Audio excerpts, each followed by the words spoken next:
Cause my sister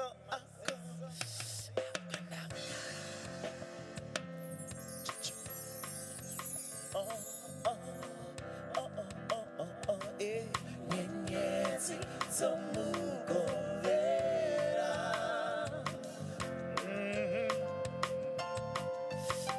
Awe, awe.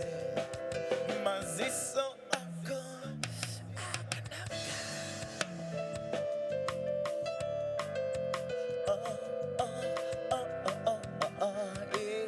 Nyenyezi zomugovera.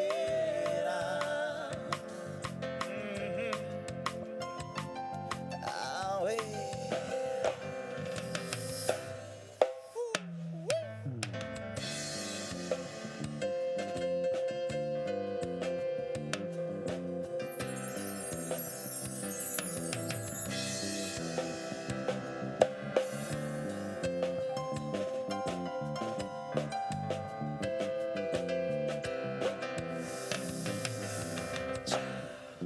Nino Spanse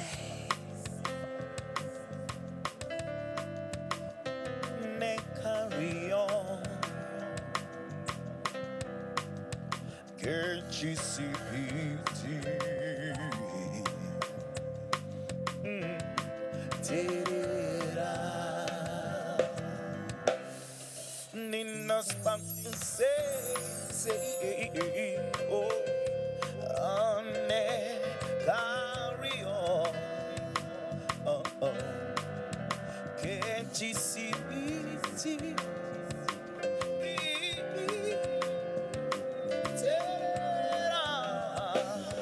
Maziso ako.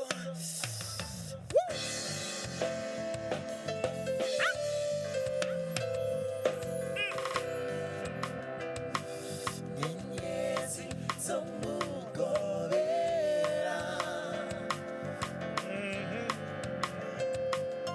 Awe, awe.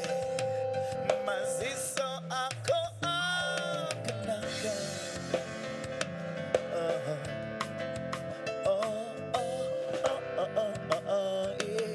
Nyenyezi zomugovera. Thank you so much.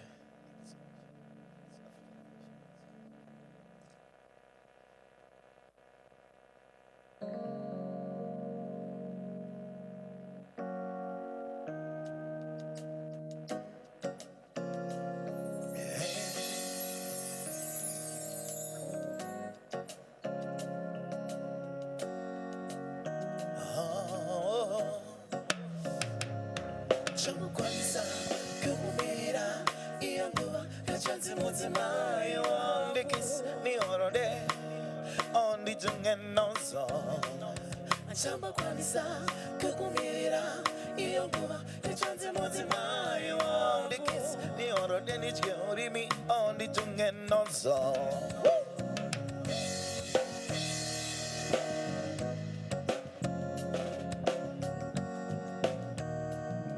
Hey, moro ndiwawa tali wangu unoziziva kuti ndine kuda nemoyo wese ndinefarire kugara muganda rangu mundangariro dzako pese paunonakidza tali wangu pese paunotsenga I'm your sweet sensation. Ukangoti nje ku business trip. No, no, don't take on. Antombo fani rekundisia. Dirindega. Dapuga manema vinema konkora. Diwawa. Uyati karisane. Dineku. Dinefarire unu wako.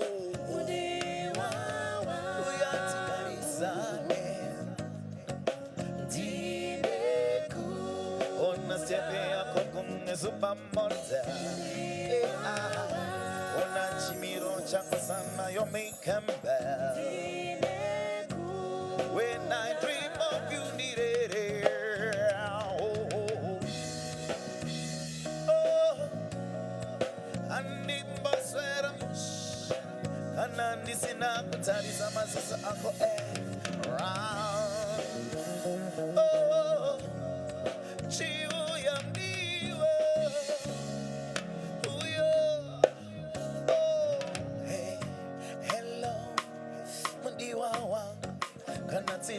foni ropa rotangise kumanya nezirako ndotange kurumwa rumwa muviri neka feeling cause I like it unenge goof out sunga muzirako kutaura kuno anditsambokona tale wangu kutaura kuno anditsambokwanisa chido chemoyo zese izo muni wawa zinondituma kuti ndikude so much uyatigarizane dine farire chimiro chako uyatigarizane ona stebe yako kunge supermodel ona chimiro chako kunge Coca-Cola also when I dream of you dear oh subiru-biru-ba-du-ba-du-de Zubadu-de oh Chiu-yam-diwo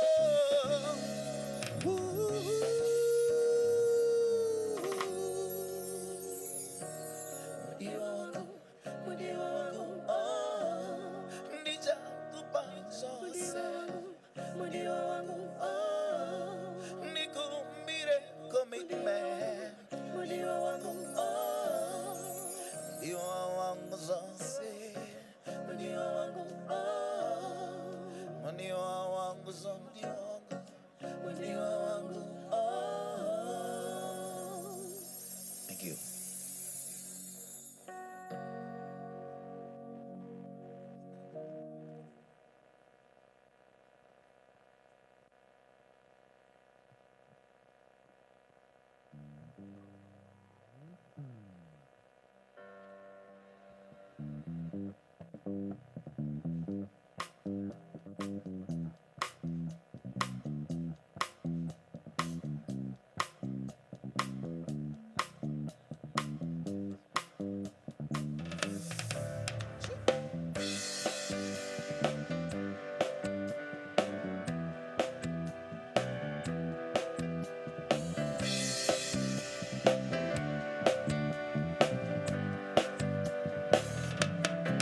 When the night has come and land is dark, in the moon is the only light you see. No, I won't be afraid. No, I won't shed no tears, just as long as you stand by me. Oh, darling, darling, stand by me. Oh, stand by me. Oh, stand by me. Stand by me. Oh, darling, darling, stand by me. Oh, stand by me. Oh, stand by me. Stand by me. When the sky that we look upon could tumble and fall, or the mountains should crumble to the sea. Yes, I won't be afraid. No, I won't shed no tears, just as long as you stand by me. Oh, darling, darling, stand by me. Oh, stand by me. Well, stand by me. Stand by me. Oh, darling, darling, stand by me. Oh, stand by me. Oh, stand by me. Stand by me. Won't you stand by me? Stand by me.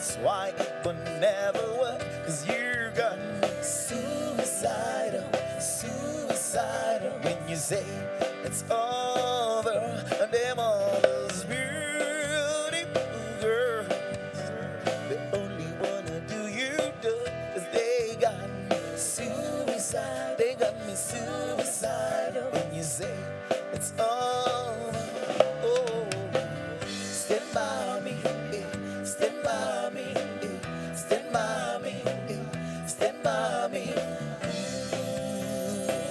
stand by me, stand by me.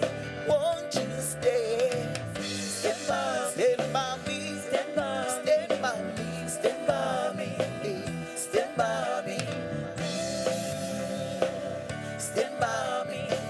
stand by me.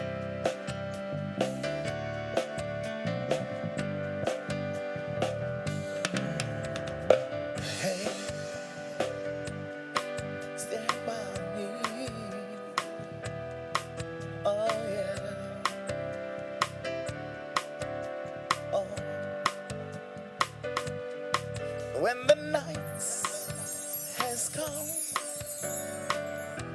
and land is dark, and the moon is the only light you see, it's I won't be afraid. No, I won't shed no tears, just as long as you stand by me. Well, darling, darling, stand by me. Oh, stand by me. Oh, stand now. Stand by me. Stand by me. Whenever you're in trouble, come and stand by me. Oh, stand by me. Oh, stand now. Stand by me. Thank you so much.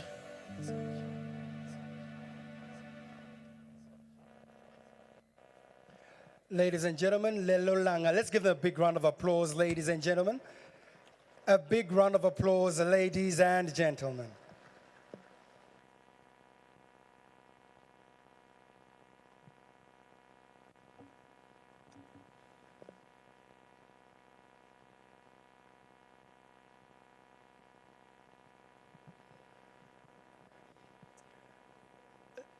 Ladies and gentlemen, rush hour is always very difficult to navigate on the streets of Harare, and being a judge does not spare you either. No matter how much of a legal mind you might be, the streets of Harare will definitely humble you. So some of our fellow learned counsels and judges, honorable judges, are still stuck in traffic, making their way to this, to the Harare International Conference Center. And the Chief Justice has asked for your indulgence that we give them a few more minutes to allow some of them to arrive. So apologies, my sincere apologies for a little bit of delay.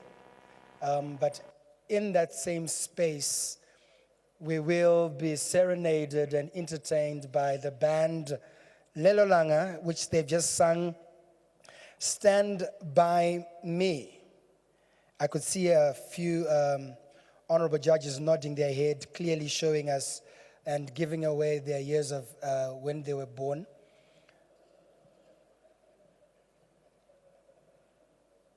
And I'm going to ask Lelo Langa again to take us back, because I'm sure you can see the demographics. The demographics are really of mature crowd that love classical music. And of course, I know Honorable Muskwere, the minister has just walked out that he loves his Mseve.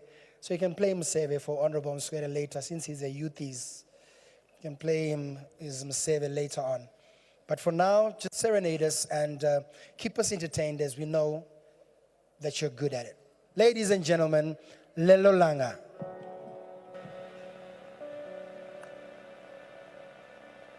If you can see me now,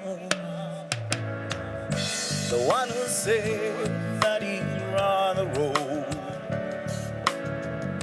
the one who said you'd rather be alone.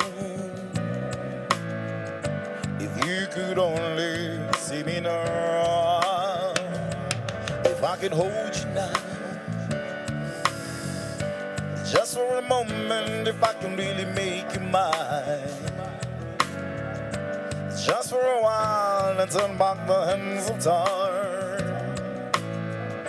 If I can only hold you now, come on. 'Cause I've been too long in the wind, too long in the rain, taking any comfort that I could. Yes, I'm looking back and longing for the freedom of my dreams, lying in your loving arms again. Oh, I've been too long in the wind, too long in the rain, taking any comfort that I could. Yes, I'm looking back and longing for the freedom of my dreams, lying in your loving arms again. You can hear me now, woo!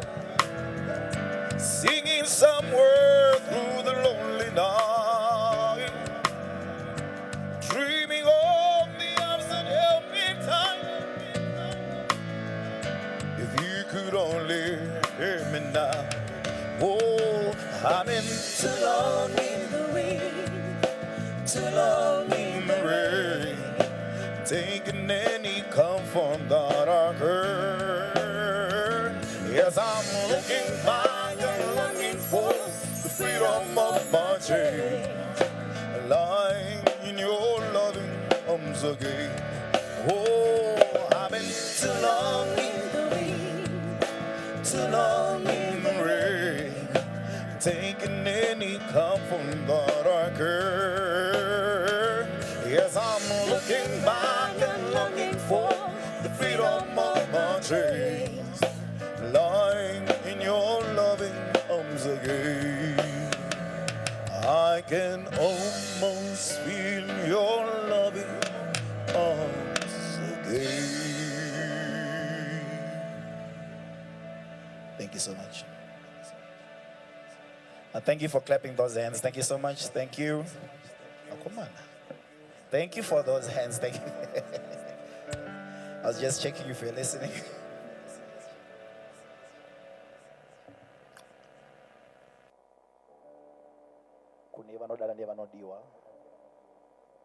This next song is for you.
Ngiyakotola, ngiyakotola.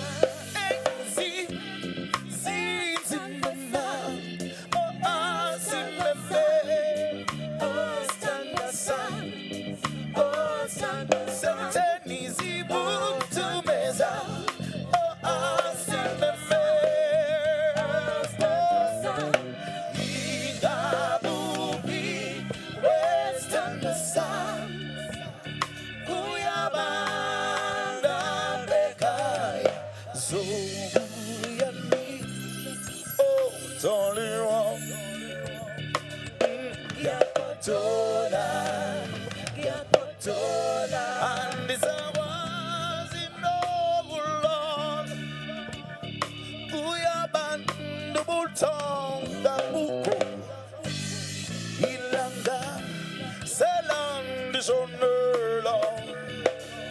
Yakotola, yakotola. Aundi bele, mama. Hi, hi, hi, hi, kumbulina, wena. Hi, hi, hi, hi, kumbulingo maye to yo. Oh, oh, so fast like that, mina nawe. Kotola, nobody said, mama.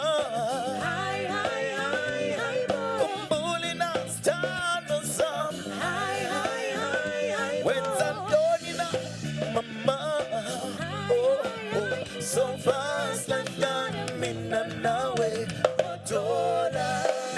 Nobody say, mama. Kumbuli na stano sa. Uyawazi, nawe, ampelela. Kapake wako wena. Usubute, emtamgenina. So fast like that, nawe, Kotola. Nobody say, mama, mama. Uyantanda, boba, ya Kotola. Thank you.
When your legs don't walk like they used to before, and I can't sweep you off your feet. Will your mind still remember the taste of my love? Will your eyes still smile from a tree?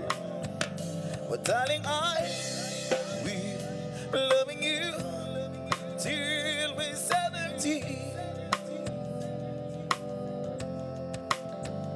Cause baby, my heart still lasts hard at 23. I'm thinking about how people fall in love in mysterious ways. Maybe it's the trouble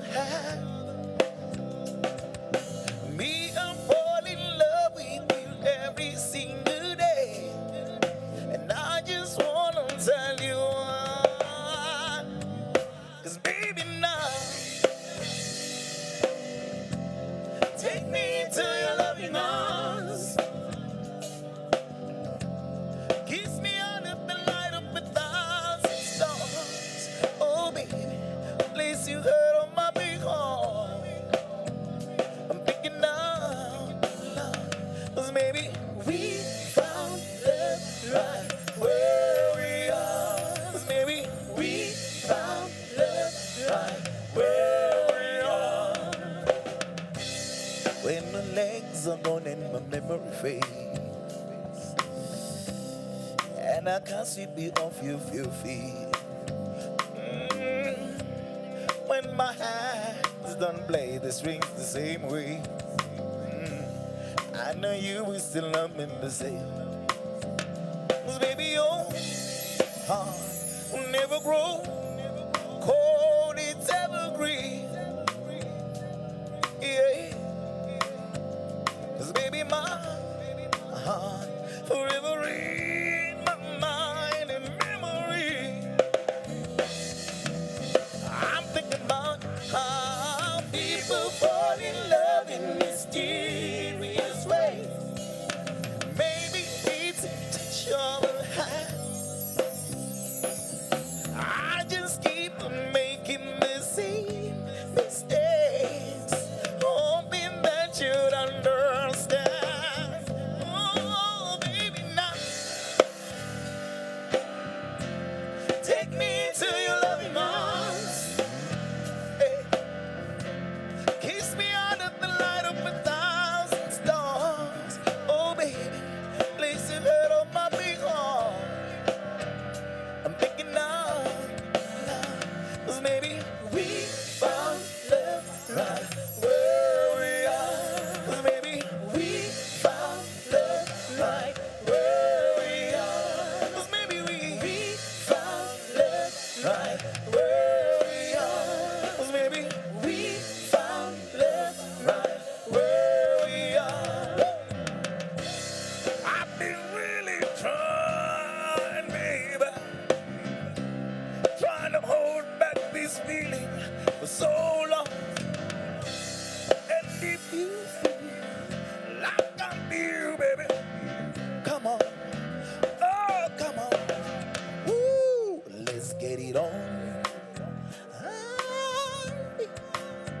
Let's get it on. You know, sugar, let's get it on. You go, let's get it on.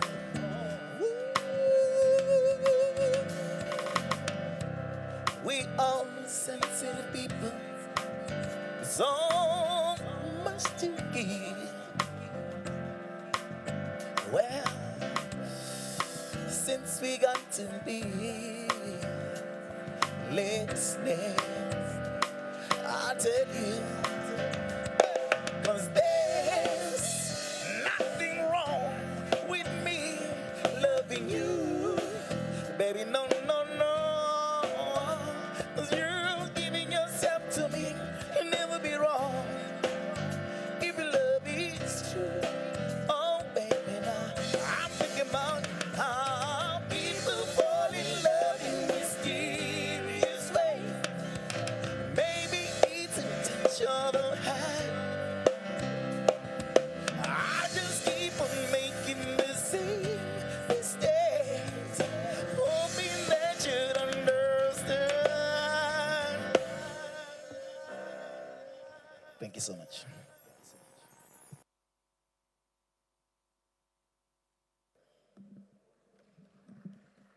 Yes, a big round of applause indeed, ladies and gentlemen. Can I hear a big round of applause all across the room, please? Thank you very much.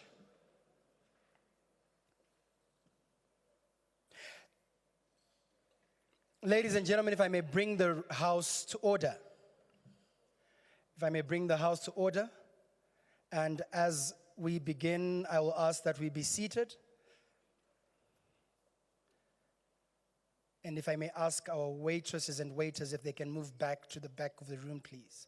If you can just step back to the back of the room. Thank you. As you dispense of your duties, of course. Thank you very much.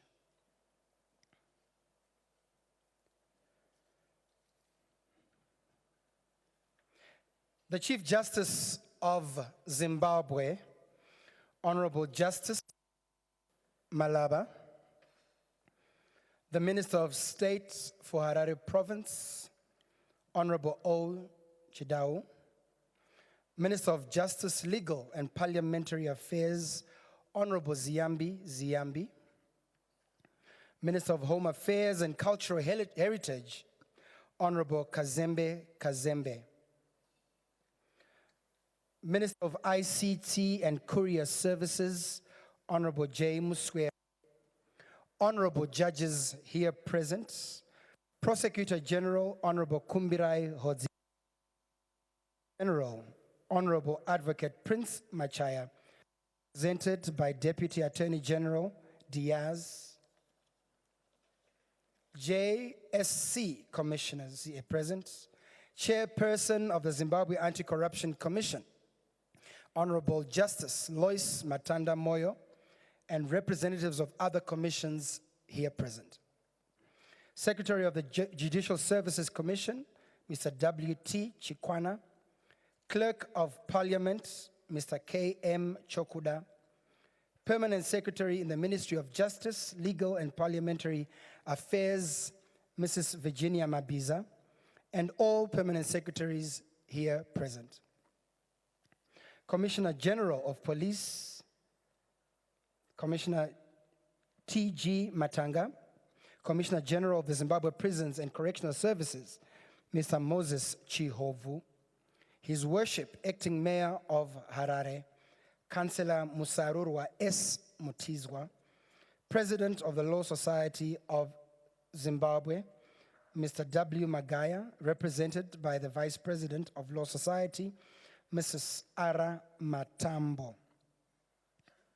UNICEF representative here in Zimbabwe.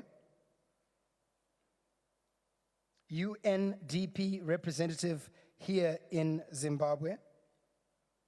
Distinguished guests, ladies and gentlemen, all protocols observed, our media, members of the Fourth Estate who are here present, whom we esteem and partner with and appreciate for the great work that they do for us to tell today's story. Today's story, especially for the media, is very important because we need to tell Zimbabweans across our great nation, the length and breadth of Zimbabwe, and indeed across and beyond the borders. Everywhere Zimbabwean is found, and not only Zimbabweans, but every person that the Judicial Services Commission has gone digital. Today, ladies and gentlemen, I welcome you as we introduce the integrated electronic case management system in the courts. You missed the part where you actually give a round of applause without the MC asking you for it. And I will say it again, you can do absolutely better, ladies and gentlemen and honorables. Today we are introducing the integrated electronic case management system. A big, big round of applause, ladies and gentlemen. As a lay person, I'm not a legal person. My name is Maimba, spelled M-A-I-M-B-A, and I'll be your master of ceremonies tonight. And today I stand here on the podium as a simple citizen of this country and as a layman. And as a layman, I'm going to be just speaking, representing every other Zimbabwean. And I've always wanted to ask Chief Justice Malaba and all learned counsels here in the room that when I see you walking in the streets of Harare, I always see you carrying this big bag, this trolley case with 4 wheels and pushing it around, or kamekanava. So this bag that you carry around as you make your way to the Supreme Court or the Constitutional Court. And I've always asked myself, what is in this bag? Only to discover that there's a heap of paper, case papers that these lawyers will be going to represent their clients. But today, those bags may be a thing of the past because the JSC is giving you paperless. You are also supposed to clap hands right there. We have a journey to walk, and I'm going to walk the journey with you because tonight is going to be a night of celebration. Tonight is a night where we will clap our hands ceaselessly as we celebrate what the Chief Justice and his team are introducing. Ladies and gentlemen, gone are the days of carrying papers, gone are the days of all that paperwork. As we integrate all, and the word is integrate, which means every court system. I'm going to list them down, and I know our secretary is going to do most of that. So I'm not going to steal the thunder tonight, even though I itch to steal the thunder. But allow me, ladies and gentlemen, to introduce to you the secretary of the Judicial Service Commission, Mr. W.T. Chikwana, to come and give us his welcome remarks. Ladies and gentlemen, the secretary. Give him a big round of applause, ladies and gentlemen. Oh, you can do better. You can do better. You can do better.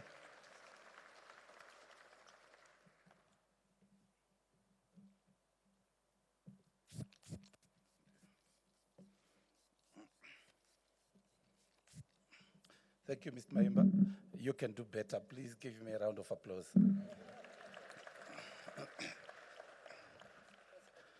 Thank you very much. Chief Justice, allow me to ride on the salutation which was eloquently given by Mr. Maimba.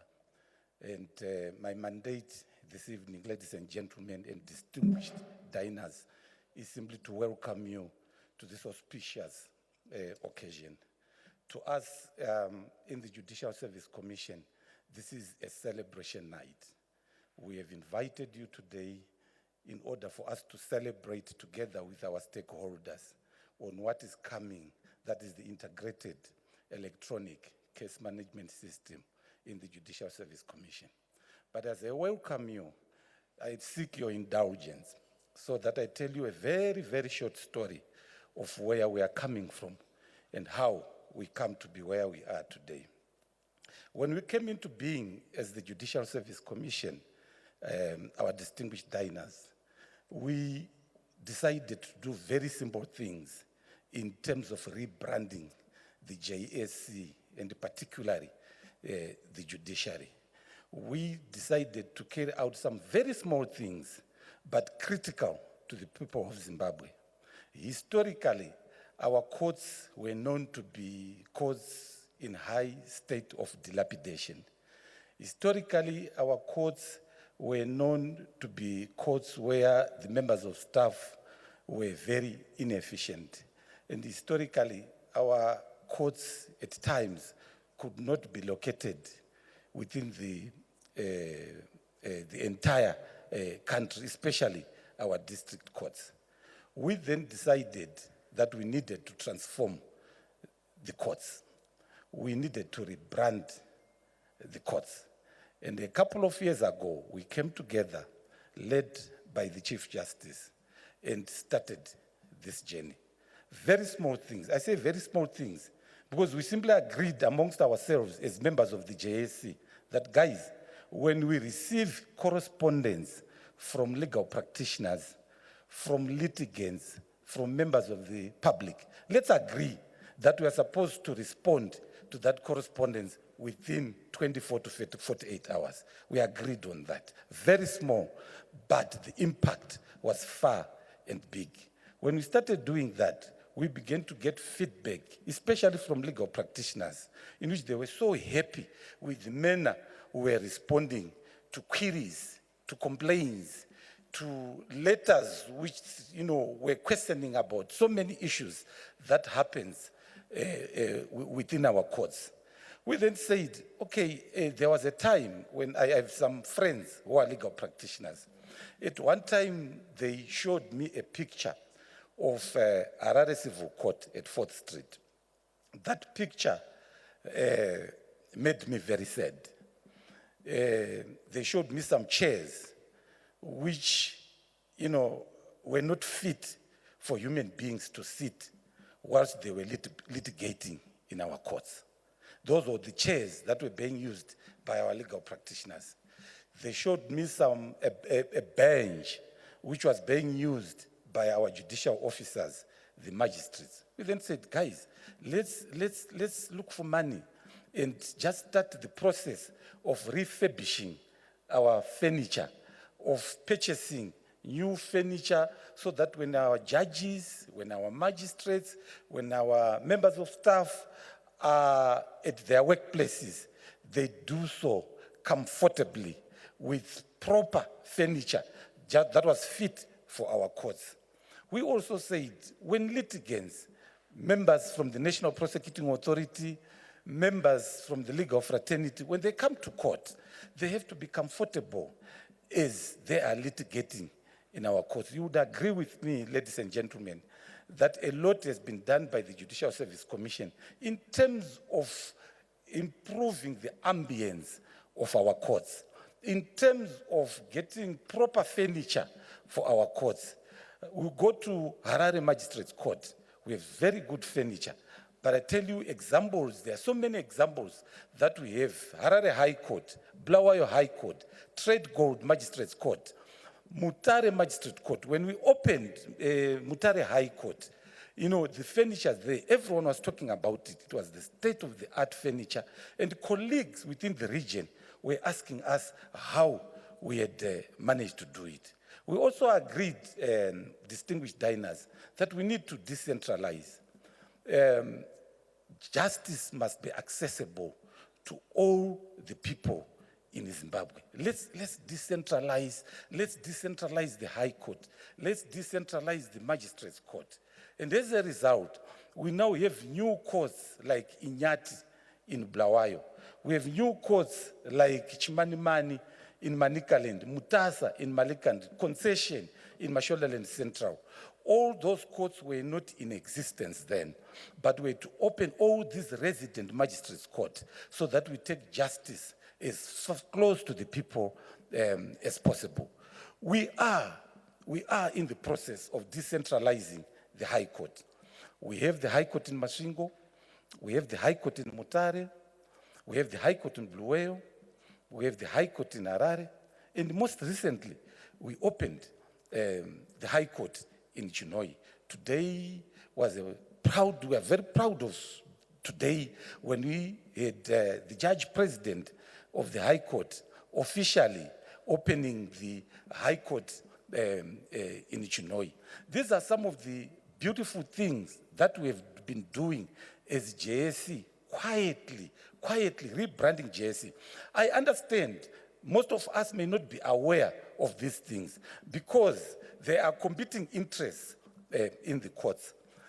The majority of us, we are not interested with the good things that may be happening, the furniture, the equipment that we're providing, because always what is news? News is about the decisions that are made by the judges.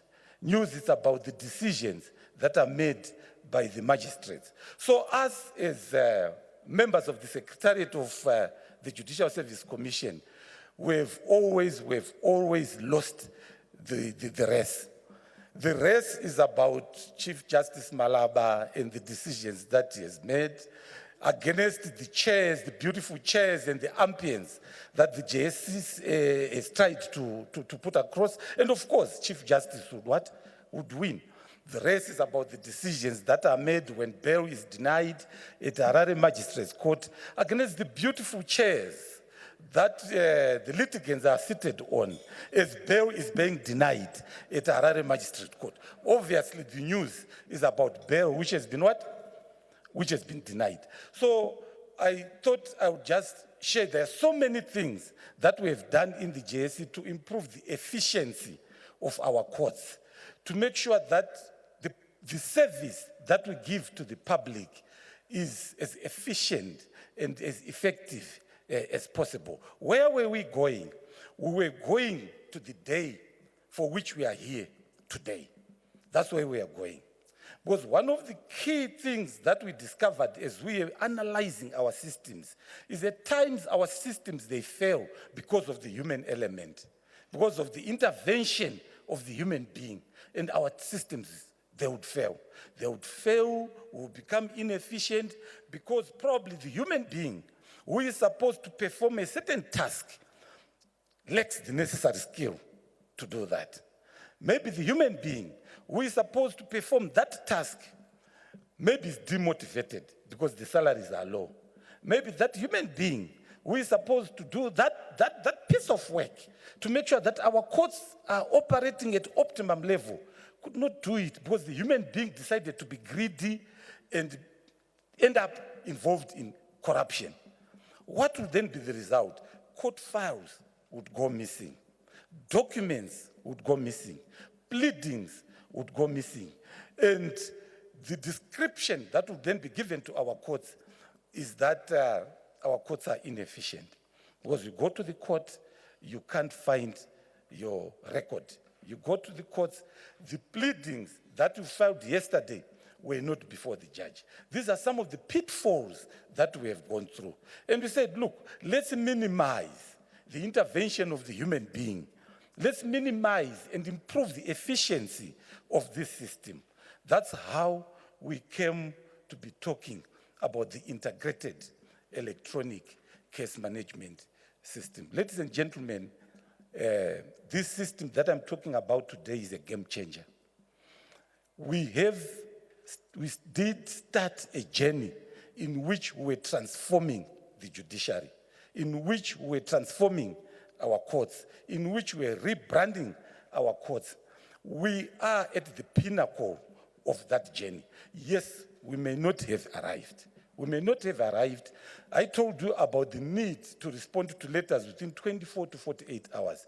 Yes, some of you may have complaints because at some stations, again, because of the human element, we have not been able to do that to your satisfaction. But I can assure you, we are on a journey as the Judicial Service Commission. And I'm glad, I'm delighted, in fact, I'm emotional when I see you all here, because this journey started 3 years ago. When it started, the Chief Justice, when he was talking about it, we thought, we said, this old man now is becoming crazy. These issues that he's talking about, how do we achieve them in our country? Look at our economy, look at how things are going. Are we able to do that? But he was so insistent that we had to embark on this journey. 3 years down the line, we are delighted that we are almost there. So I'm delighted, our distinguished diners, to be with you. Chief Justice, I wish to welcome you. I know you are hosting this dinner. This dinner is yours. I was talking to colleagues out there, and they were saying, Mr. Chikwana, why can't we have this done annually, where after the opening of the legal year, the Chief Justice would host a dinner, which is really a brilliant idea. This dinner is yours, but I want to welcome you together with all your judges to this magnificent hotel at Rainbow Towers. It's your dinner, but thank you for coming, and we are glad, together with all your judges. We are aware that some of your judges, like the Deputy Chief Justice, Justice Garwe, Justice Makarau, I'm happy the Judge President has managed to make it. They had all some assignments which you had allocated to them, some things that they were supposed to do in terms of the opening of the legal year. I wish to warmly welcome you today. I also want to welcome our honorable ministers who are here today. I'm so happy to see Honorable Muskwere here.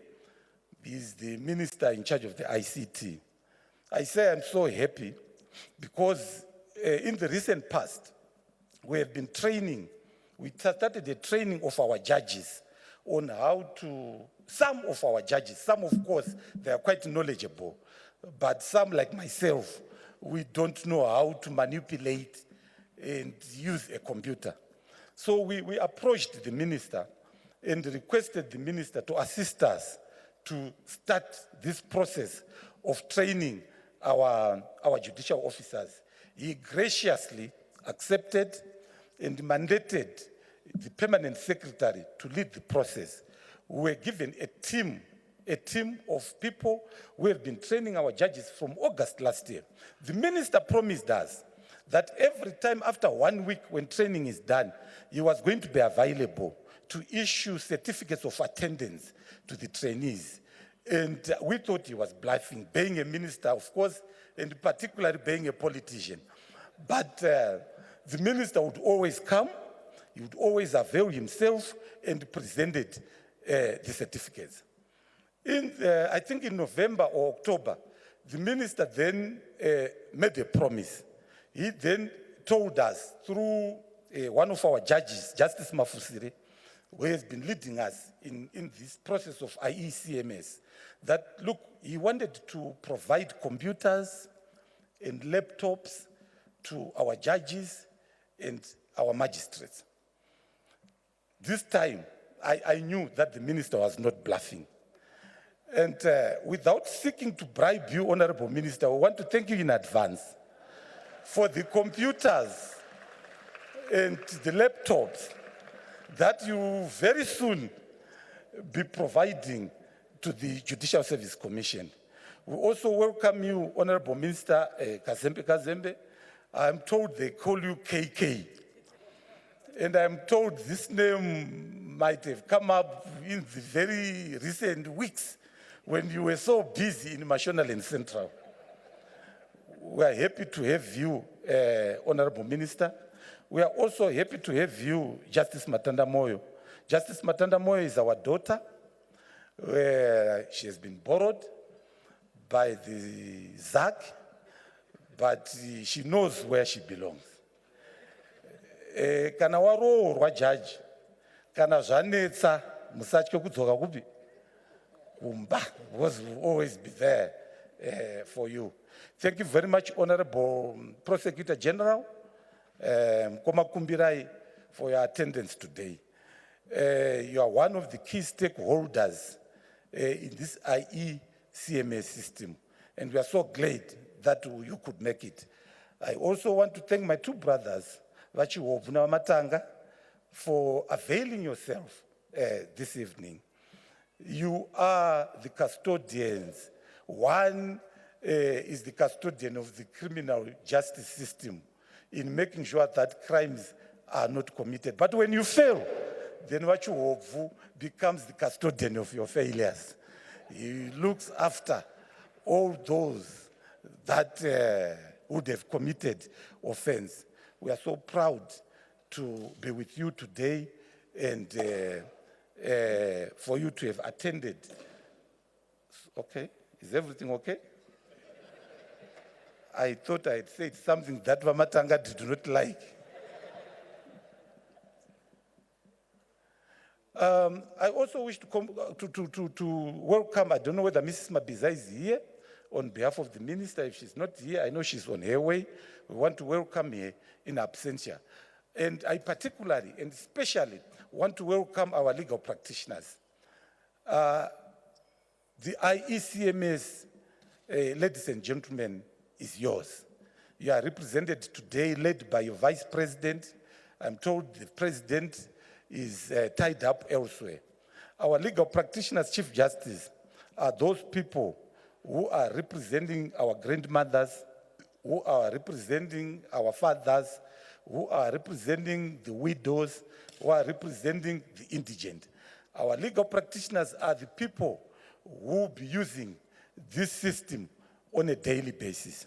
I also wish to advise the Chief Justice and distinguished diners that starting from Monday next week, we are testing the IECMS system.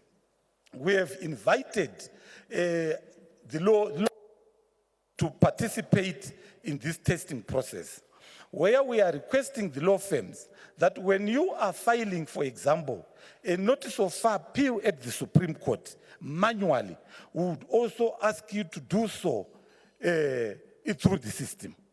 We now have 22 law firms that have shown a willingness to participate in this testing process from today up to April 2022, before the system goes live on the 1st of May 2022. I wish to thank you very much through the Vice President and through the Executive Secretary, Mr. Mapara, for the cooperation that we have received from our law firms.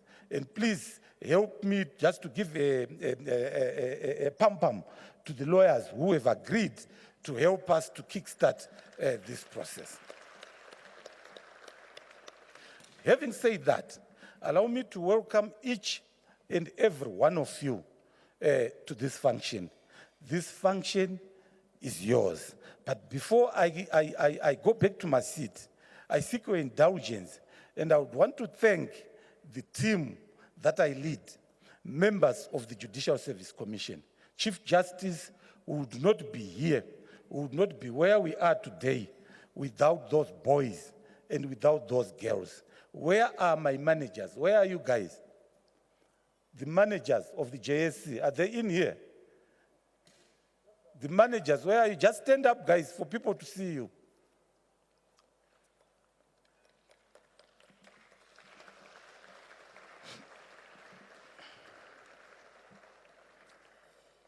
Thank you very much. They are surprised because it's not every day that I would commend them for a job well done. But I wish to tell you, these guys are so passionate with the work that they do. And it's a pity, it's not every day that we are able to give them the credit that they deserve. But I want to thank you, all of you guys, for the support and the passion that you have shown on the work that you do for the Judicial Service Commission. Ladies and gentlemen, feel welcome. Please enjoy yourself, enjoy the food, enjoy the drinks.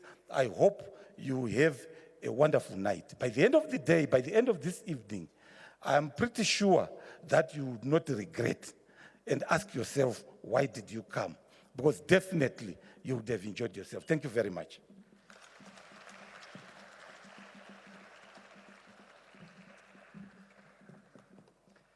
A very big round of applause, ladies and gentlemen, a big round of applause.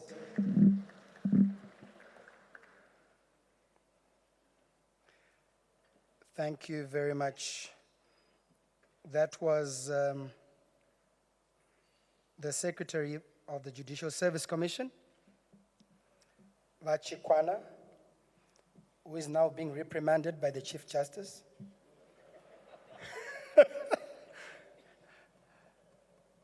No, he was being congratulated for that speech. Thank you very much. Throughout his speech, Chief Justice, there's something that he said that I could not say, but I will say it anyway. You know, as an MC, I am protected by the MC's Act of 1981, subsection 2. He called you an old man, but if I did the same, who would represent me in a court of law? The lawyers in the house, anybody? Do I have any lawyer that would stand with me? Anybody? And what would be my defense, I wonder? What would be my defense? But thank you very much. And Vachikwana, you did it so well, you know. You went paperless. You're speaking from your head, you're orating, you gave your speech with no paper, nothing, not even digital. You really showed us that you've gone paperless. Ladies and gentlemen, let's give him a big round of applause. As he has said, this is going to go through phases, phase 1, phase 2. Phase 1, the Constitutional Court, the Supreme Court Commercial Division of the High Courts. And this is what we're going to be talking about tonight as we welcome the Permanent Secretary of the Ministry of Legal Ministry. Let's give a big round of applause, Mrs. Virginia Mabiza, Tawambe Rema Woko, Ministry of Justice, Legal and Parliamentary Affairs. Thank you very much for coming through. And you spoke of Commissioner General Vamatanga. Vamatanga, where is he seated? He's right there. Vamatanga, how are you? We've never really interacted. I've always wondered. I see you on news and so on. Ladies and gentlemen, the Commissioner General of the Zimbabwe Republic Police is right here. Give him a big round of applause, ladies and gentlemen. Are you well? Very well. Okay, please take your seat. And you spoke of prisons. So if I commit a crime, like I said, tonight I'm just a layperson. I commit a crime, you arrest me, right? Or not you personally, but maybe your constable. Oh, you can also, you've got chains on you right now? Welcome to Comrade Nick Mangwana, PEMSEC Information. Welcome. So I would then be taken to the prisons, correct? To the courts. I'll be taken to the courts. That's where the courts, I'm looking for an honorable judge. That's not you. I have moved, so it can't be you. But you are Zach, right? So what are you going to do about him being bribed with the computers? Because is that not what they call inducement? I mean, is there no inducing? What would you call that? He's been thanked already. As Zach, what would you say? Or is your client?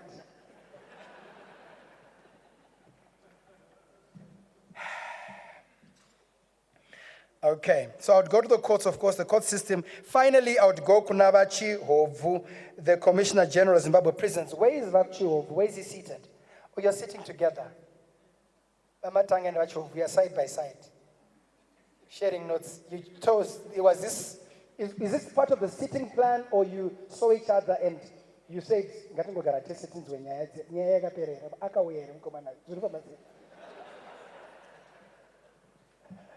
Ladies and gentlemen, that said, we'll move with our program tonight. We've got the big screens, and allow me to say this right at the beginning. This, as the secretary said, is going to be an annual ball, all right? We're going to take away the word dinner and put ball. Ball sounds fancy, you know. Annual ball. So black tie event, black tie. You guys, 70%, we got it right. Give yourselves a big round of applause to each one of you who understood the assignment. The ladies, you went all out to the nines, wearing gowns. You're looking absolutely, absolutely amazing. Let's clap hands for the ladies that are next to you. If there's any person sitting next to you and you think they did not understand the black tie, just look at them from top down. And don't say a word, just look at them and then keep quiet. Ladies and gentlemen, I will direct your attention to the big screens. We have a very short video that's going to take us through the IECMS video, the Integrated Electronic Case Management System. The digital age has literally put the world in one's hands. You no longer need to travel long distances or visit certain places physically to conduct business. Everything is at the click of a button. And Zimbabwe's Judicial Service Commission has caught on to that technological innovation to make conducting legal business much easier for you and I, as well as other court users. The JSC is introducing the Integrated Electronic Case Management System in May 2022. The system is web-based and tracks all court cases from initial filing through to deposition and appeal online. It enables easy access to legal information by judicial officials and other court users electronically. One can access this case management system from anywhere in Zimbabwe and across the world. All one needs is a smartphone, tablet, computer, or any other smart device. Users can follow court cases online, pay court and filing fees electronically, file all their documents online, and keep up with court schedules on the JSC e-calendar. With this system, you do not have to go to court physically, as hearings can be conducted virtually from the comfort of your home or any other location. The system will be launched in 2 phases. Phase 1 will be rolled out for the Constitutional Court, Supreme Court, and Commercial Division of the High Court. Phase 2 will focus on the Labour Court, High Court, Administrative Court, Magistrates Court, and Sheriff of the High Court. Visit www.zimiecms.org.zw to register now. Judicial Service Commission, a Zimbabwe in which world-class justice prevails.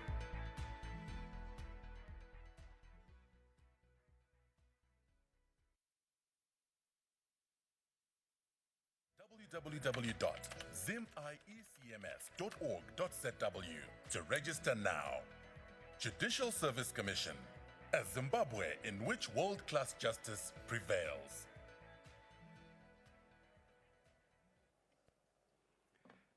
A big round of applause, ladies and gentlemen, a big round of applause. This indeed is a present, and it indeed is a future, the future of the judicial services of Zimbabwe. So it is important that you jump on the bandwagon quickly. Otherwise, unosara. Okay, unosara, wakabata mazipepa. and would really be embarrassed to see you with a, those navas that you guys walk around with. So please, the first thing, of course, that you need to do is probably change your phone as well. I mean, if you have a Nokia 1200, this is not going to work. You need a smartphone to start off with, a smartphone, a tablet to make sure that, but of course, me as an MC and the rest of the judiciary, we are going to get laptops and iPads and so on. Allow me to make this quick announcement. There's a vehicle, ACF 7634. Please, if you can proceed outside and see our team. There's an incident that has happened with your vehicle. You might need to go outside and attend to your vehicle. Thank you. Ladies and gentlemen, allow me to move with speed with our program tonight. We've got a couple of speeches that are going ahead. And according to my program here, if I look at the times, it looks like they are about...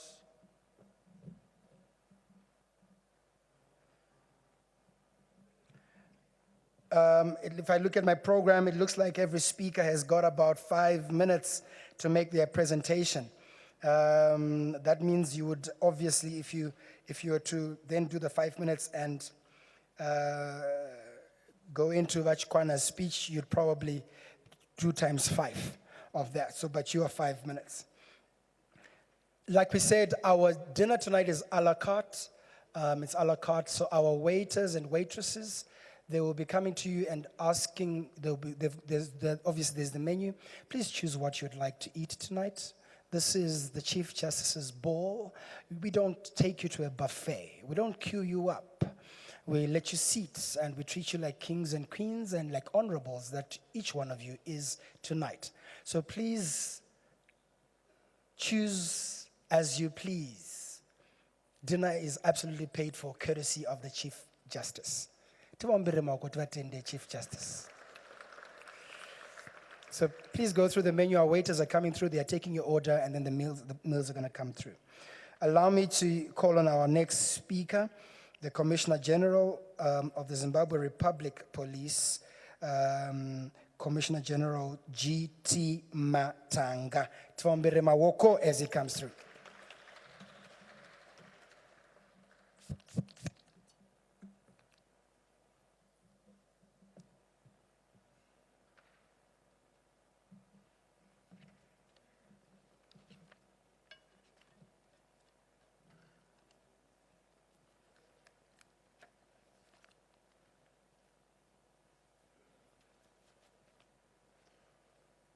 Ladies and gentlemen, a very good evening. Because of the limited time available to me, I hear from my staff officer that there's an instruction from the office of Mr. Chikwana that it is preserved to make salutations, and that has been done. So mine is just to go through the business of the day. Honorable Chief Justice, distinguished guests, ladies and gentlemen, today is a significant day, not just for the judiciary, but for every stakeholder in the justice delivery sector in Zimbabwe.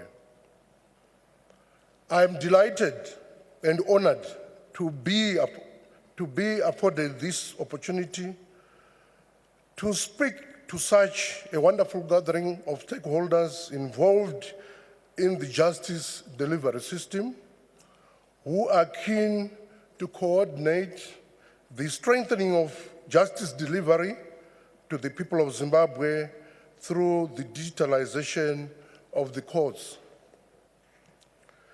May I take this opportunity to thank you, Honorable Chief Justice, and the Judicial Service Commission for introducing the integrated electronic case management system, which has a radical impact on the coordination of stakeholders in the justice delivery system.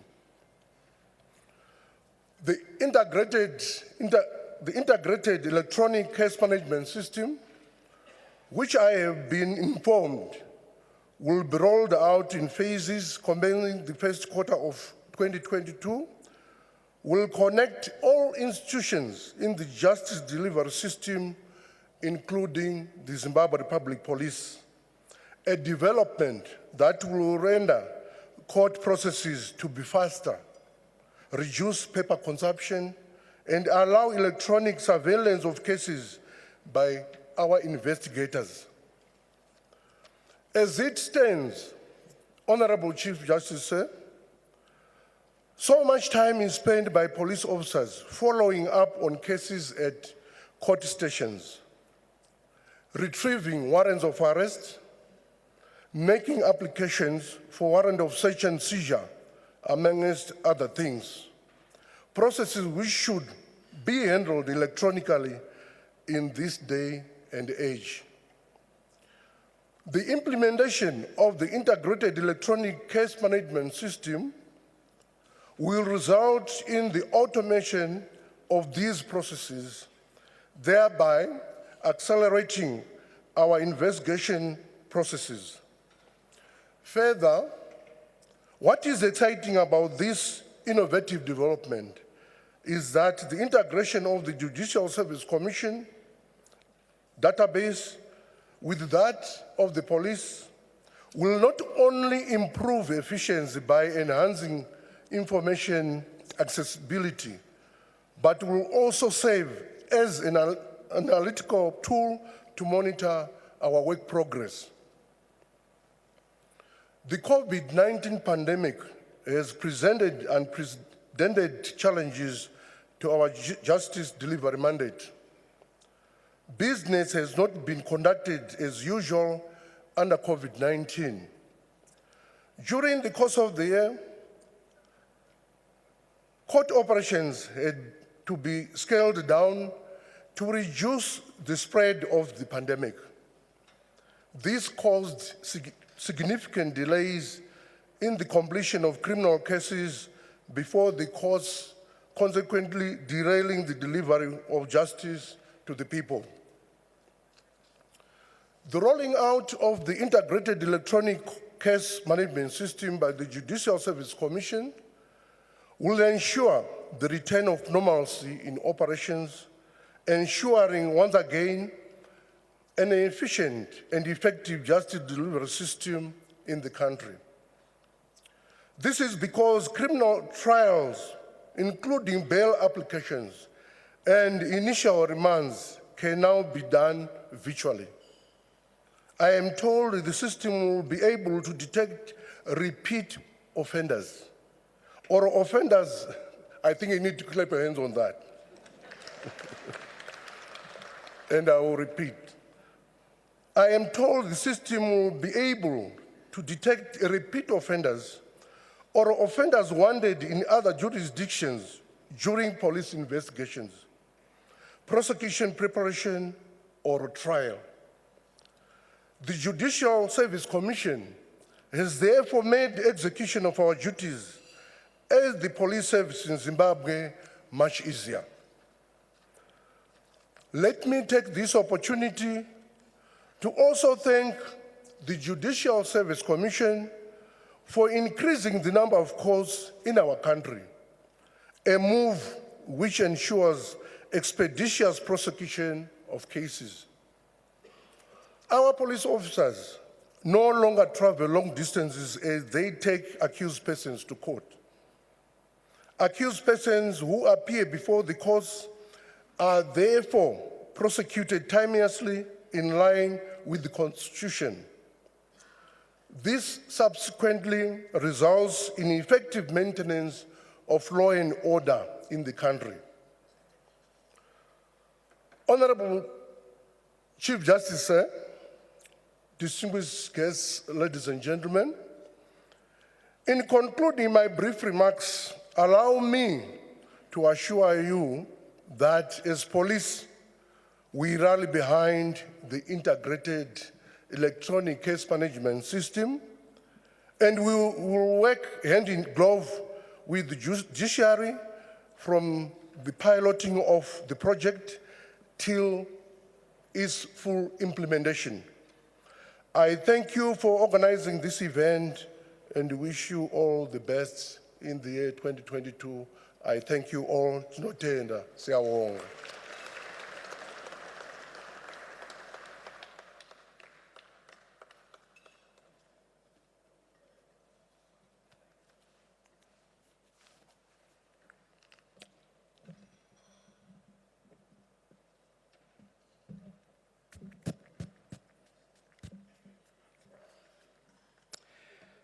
A big round of applause once again, ladies and gentlemen, a big round of applause. That was the Commissioner General of the Zimbabwe Republic Police.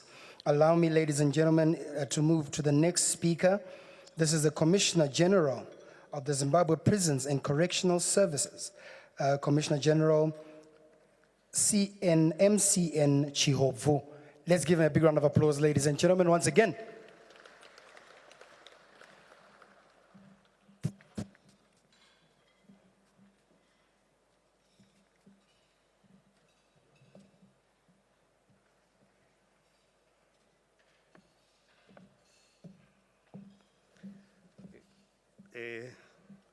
The Director of Ceremonies, have you ever visited any prison near us?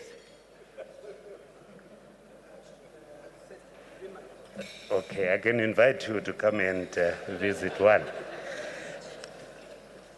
Honorable Chief Justice, distinguished guests, ladies and gentlemen, it gives me a great pleasure to give remarks to all the delegates and dignified invitees to the inaugural Chief Justice dinner. May I take this time, Honorable Chief Justice, to thank you for this opportunity to address colleagues in the justice delivery sector. This merriment occasion binds us to look back at the road we have covered, to sum up preliminary results, and to outline priorities of our further interactions as stakeholders in the justice sector. Let me also thank you, Honorable Chief Justice, and the Judicial Service Commission for organizing this event at the beginning of the year. Such an event is necessary and timeous as it assists us as stakeholders in the justice delivery sector to create a universal tool of interaction that allows us to exchange relevant information that leads to arrests and convictions of criminals. I am advised that, and here I know that Judicial Service Commission will be rolling out the integrated electoral case management system in the first quarter of the 2022 legal year.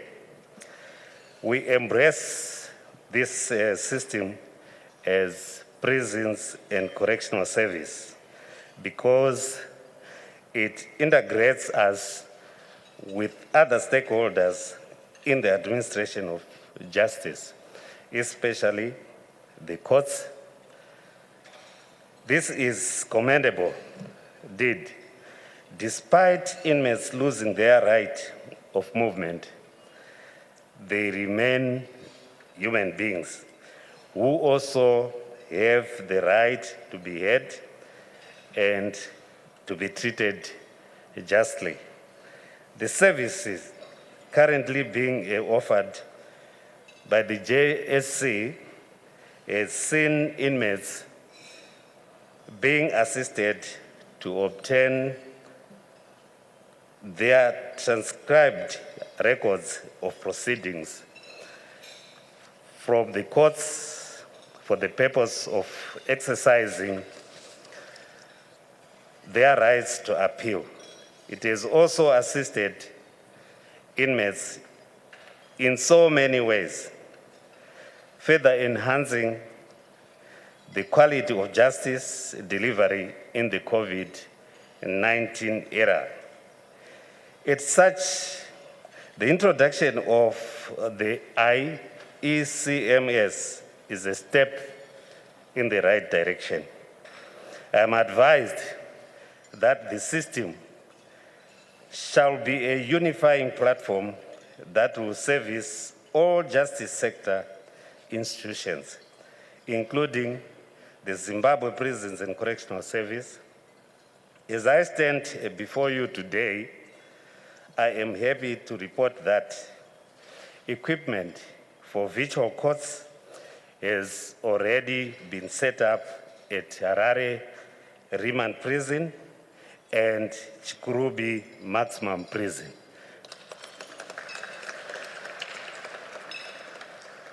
The project of setting up virtual courts equipment in other prisons countrywide is still ongoing.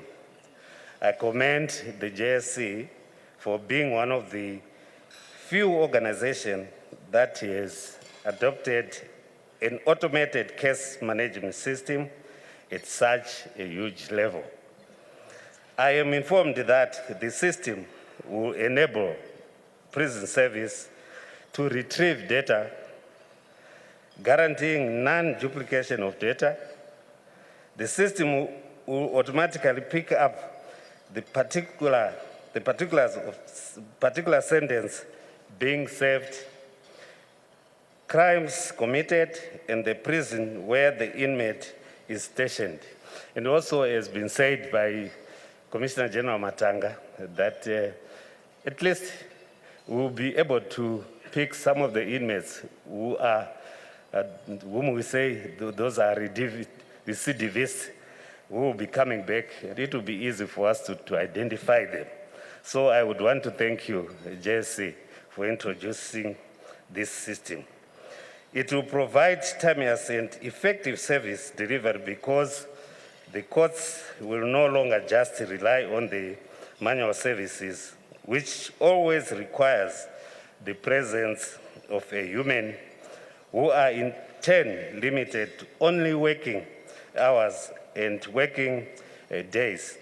This is also because a general inmate database sharing with the police, prisons, and courts will be automatic and available on demand to authorized persons. The Zimbabwe Prisons and Correctional Service greatly welcome this development. When the system is now fully functional, there will no longer be the need to transport inmates to the courts for court attendance. The proceedings will simply be held in our prisons via video conferencing. This is truly a thrilling and innovative development. It will go a long way in making logistics easier for us. And for this, I guarantee you, Chief Justice, that you will not face any form of resistance from our end. We stand ready to support you through all the successes and challenges you encounter. Here we are playing different numbers. We are a team, and Prisons is playing its number. So we'll continue to support you. We will learn new lessons together until the full implementation of the system, which will provide justice to everyone, including inmates. Honorable Chief Justice, distinguished guests, ladies and gentlemen, on behalf of the Zimbabwe Prisons and Correctional Service, I would like to thank both the state and non-state actors for their long-standing and unwavering support, especially at this time of heightened need. Equally, I salute the work of Judicial Service Commission for introducing such a novel system. We thank you for organizing this event that has provided a platform for fruitful stakeholder interaction, and we wish you all the best in 2022. I thank you.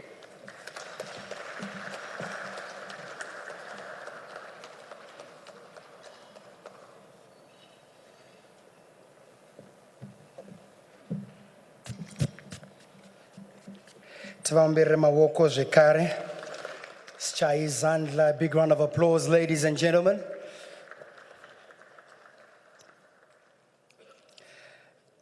Before I met with Secretary Chikwana last week, again with DSEC Vamsipa. We had a meeting, and in the meeting we were talking about the program, and Vachikwana was like, yeah, make sure you as MC, you have all the control. Make sure everybody speaks 5 minutes. But if you have two commissioner generals, one is head of police, the other one is prisons.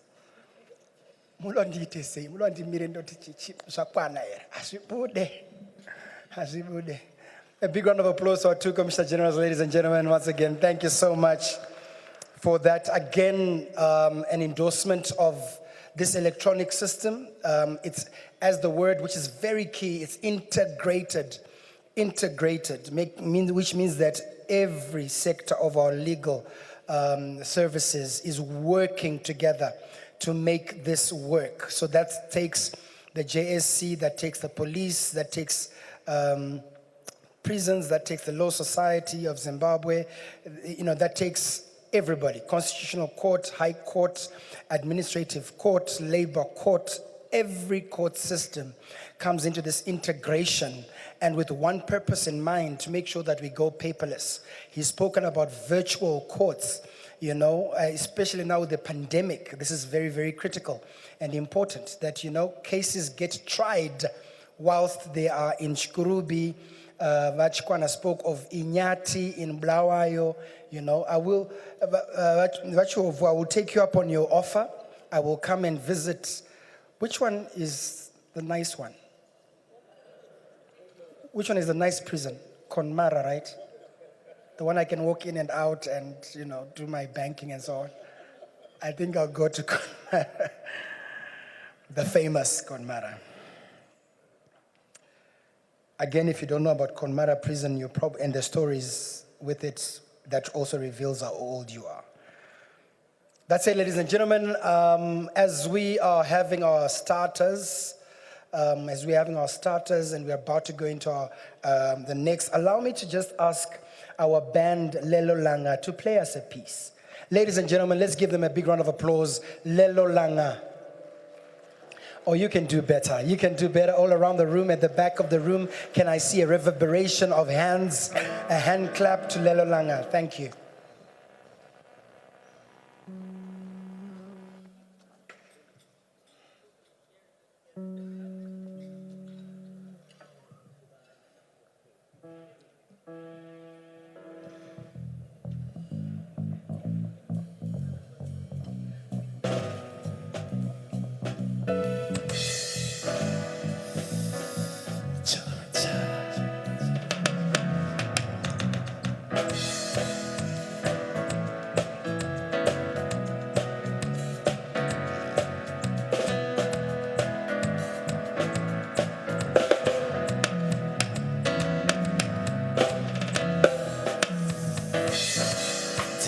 Nenda buhera kunotora maini Jana nenda buhera kunotora maini Jana nenda buhera kunotora maini Tanane na buhera kuninja mirira Number zepa phone 99210 Number zepa say 99210 Itso zepa chitina Chauna cho 99210 Kana zepa kambuzi Kauna ho 99210 Shoot!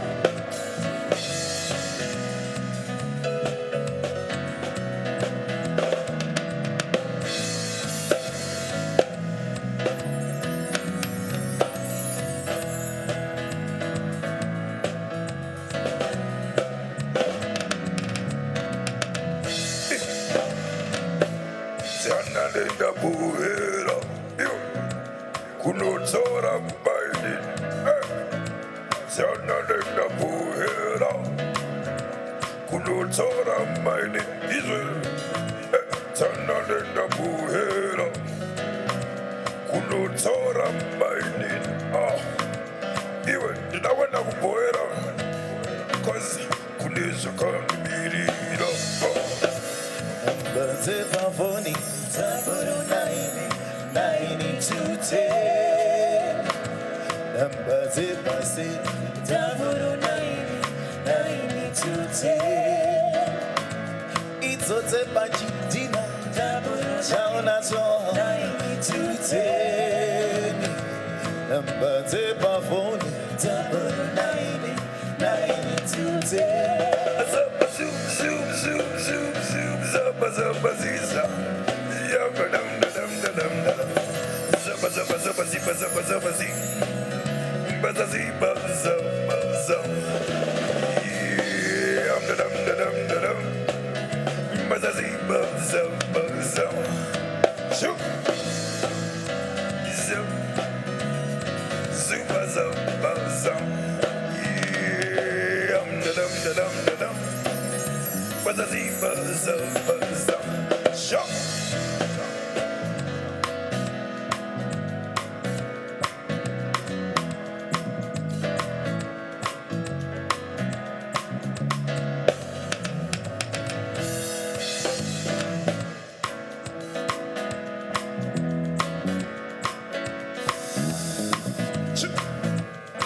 Chase it.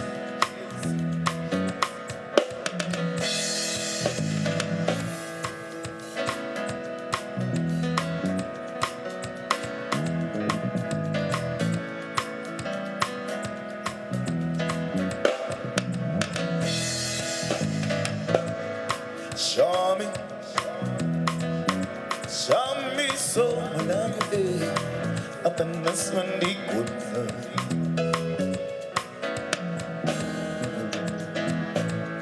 Show me so when I'm there, up in this one deep. Don't take it up on top, on top. Don't take it up on top, on top. Don't take it a city bus. Don't take it up on top, on top. Oh, don't take it up on top, on top. Don't take it up on top, on top. Don't take it a city bus. Don't take it up on top, on top. Don't take it up on top, on top.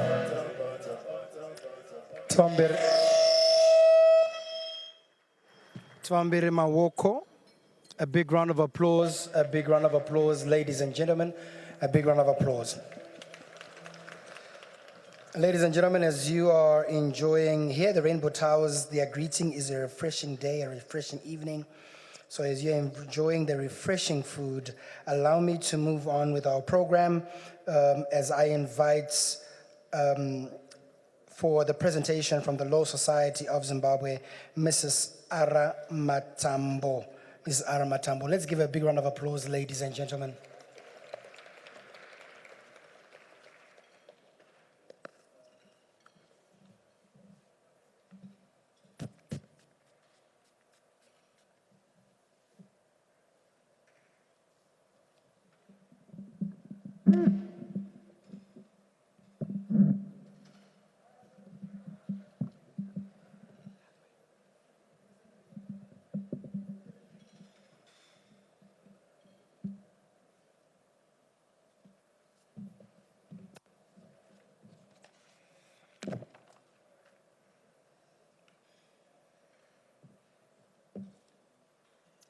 Honorable Chief Justice, allow me to stand on the protocol already observed. Good evening, ladies and gentlemen. The official opening of the 2022 legal year, a continuation of what has become a traditional curtain raiser to the judicial calendar, always sets the tone for us in the legal fraternity. It provides a prism for how we interact with the courts each particular year. Coming in the wake of the COVID-19 pandemic and under the theme, use of technology to enhance efficiency and the rule of law in the judiciary, speaks directly to our environment and how we should react if we were to fit into what is now being described as the new normal. One of the positives, if you'll allow me to use this phrase, which sounds ironic, coming out of the pandemic, is how we have all been forced to acquaint ourselves with information communication technology. Even for laggards, as is the case with most of us in the legal fraternity, as you can see, and our obsession with physical documents, ICT is now a must. We love our paper, but the environment created by the pandemic has forced all of us to either adapt or die. The announcement by the Honorable Chief Justice that finally the Judicial Service Commission is moving to an electronic case management system is groundbreaking for us in the legal profession. The profession in general, and the Law Society of Zimbabwe in particular, are some of the greatest beneficiaries of an efficient judicial process. We have for years now clamored for virtual courts. I'm sure Mr. Chikwana will attest to a strong meeting we had last year. And now it looks like we'll get a whole package that will include electronic e-filing and virtual hearings. Thank you, Mr. Chikwana, for keeping your promise.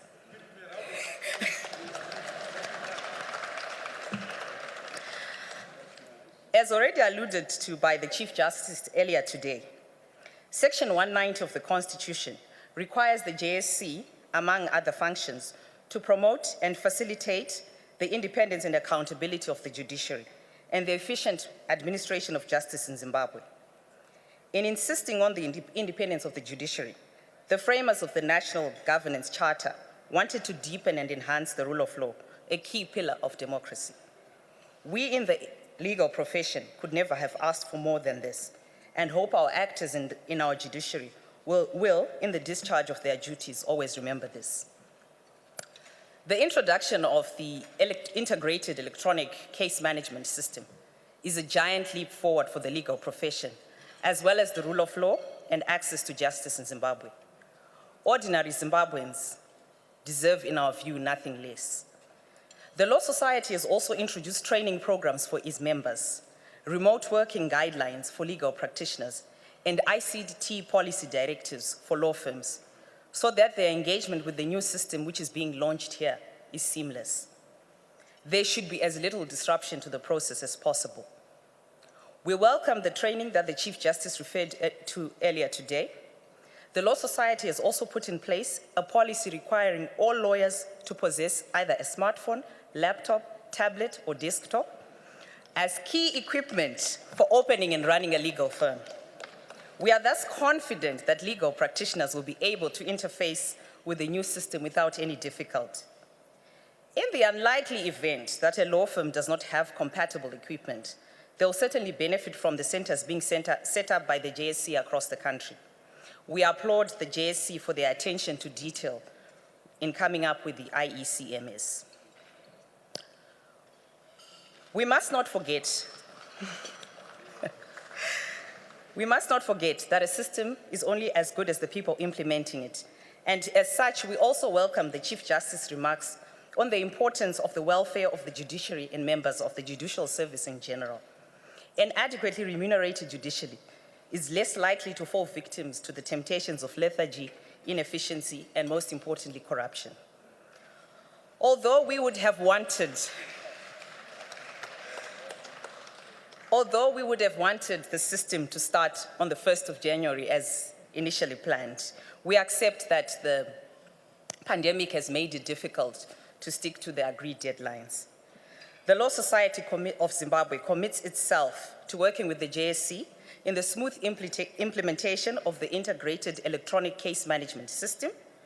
We will do all we can to help make sure it is a success, because it's our success too.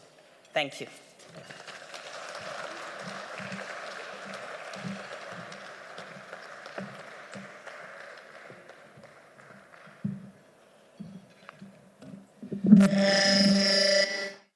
Big round of applause, ladies and gentlemen. Big round of applause, big round of applause.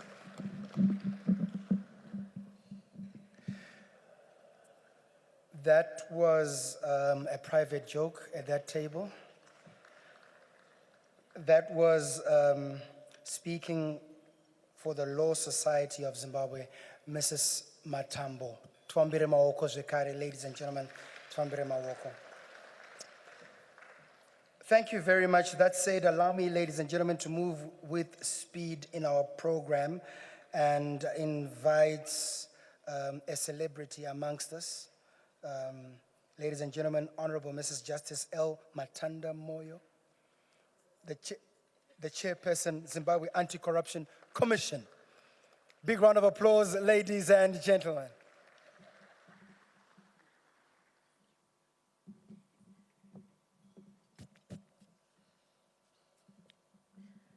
A very good evening to you all.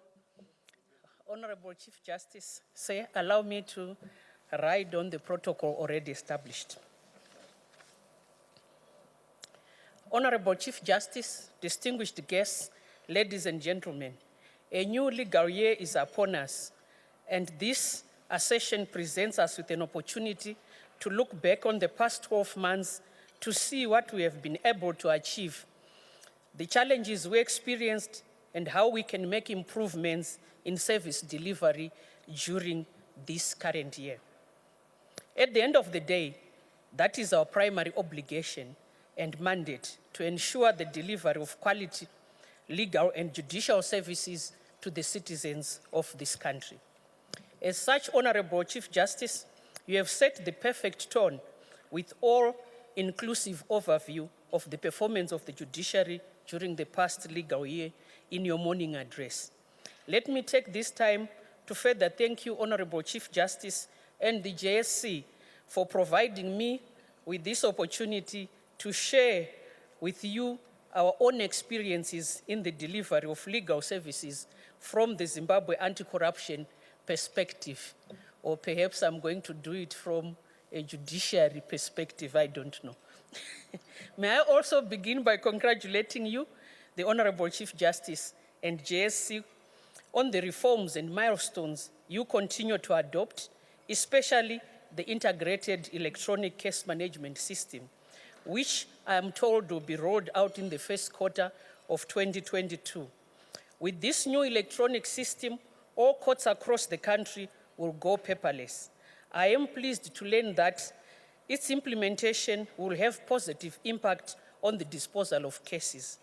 As you know, my complaint has been the slow movement of corruption cases in the courts. So I want to believe that the corruption cases especially will move with a lightning speed. It is our expectation that the system will deal with graft cases promptly, effectively, and efficiently. This development will not only help the Judicial Services Commission in the handling of cases expeditiously, but it will also assist the Zimbabwe Anti-Corruption Commission in our partnership with the Judicial Services Commission to fight corruption. The rollout of the integrated electronic case management system will surely enhance efficiency and the rule of law in the judiciary. Corruption in Zimbabwe, as in many other countries, is both endemic and institutionalized. Consisting of both petty and grand corruption, it is one of the major developmental challenges facing the country today. Emergencies such as the current COVID-19 pandemic and corruption feed off each other, thus creating a vicious cycle of mismanagement and deeper crisis. The scourge of corruption is a threat to our livelihood. It chokes our hopes and aspirations as a nation to the extent that it undermines the peace and security of our people.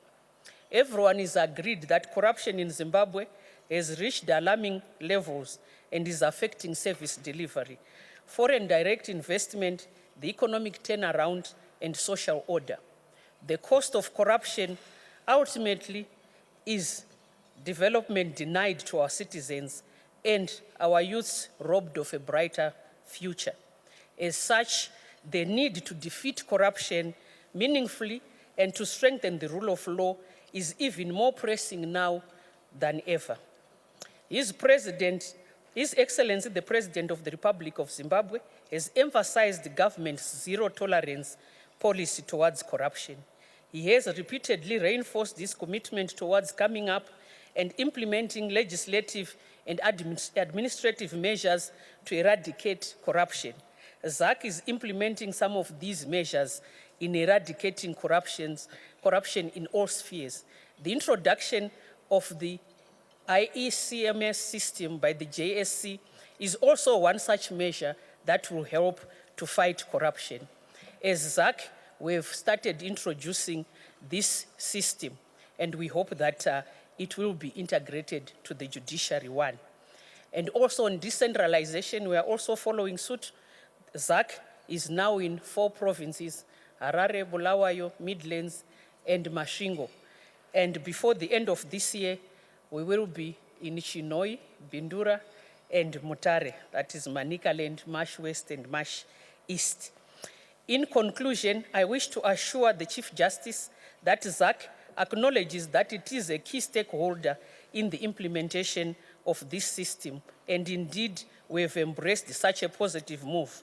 It is our sincere hope, as promised, that the system will assist in ensuring that the courts are efficient and fight corruption, especially the disappearance of court documents. That will be a thing of the past. I thank you.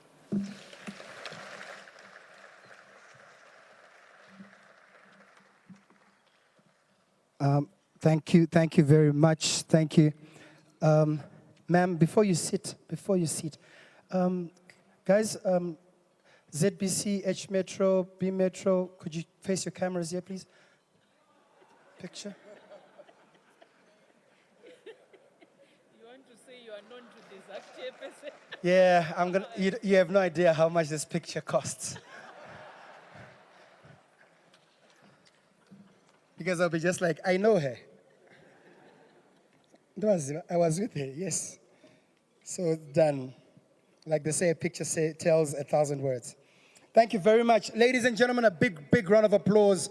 A big round of applause to Honorable Mrs. Justice L. Matanda Moyo, the chairperson of the Zimbabwe Anti-Corruption Commission.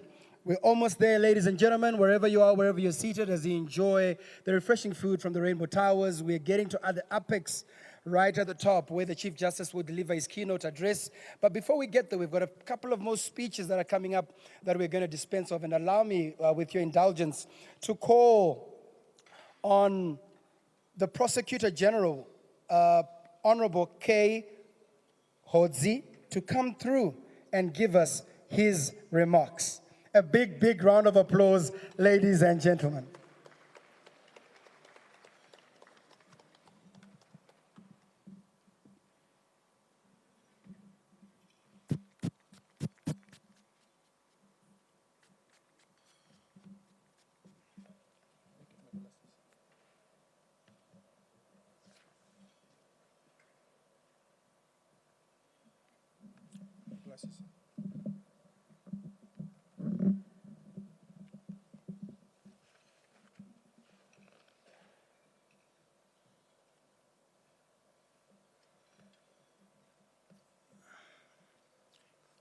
Your Lordship, Honorable Chief Justice,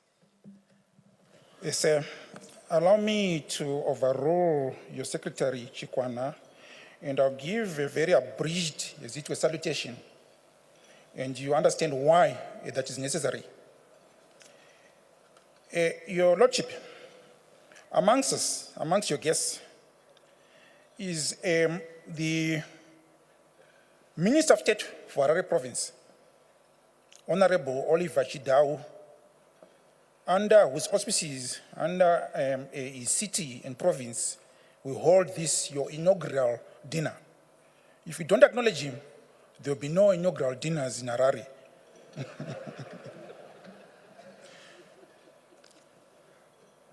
And with him, since I've acknowledged him, I'll have to acknowledge also the Minister of Home Affairs and Cultural Heritage, Honorable Kazembe Kazembe, who is one of my chief cooperating partners.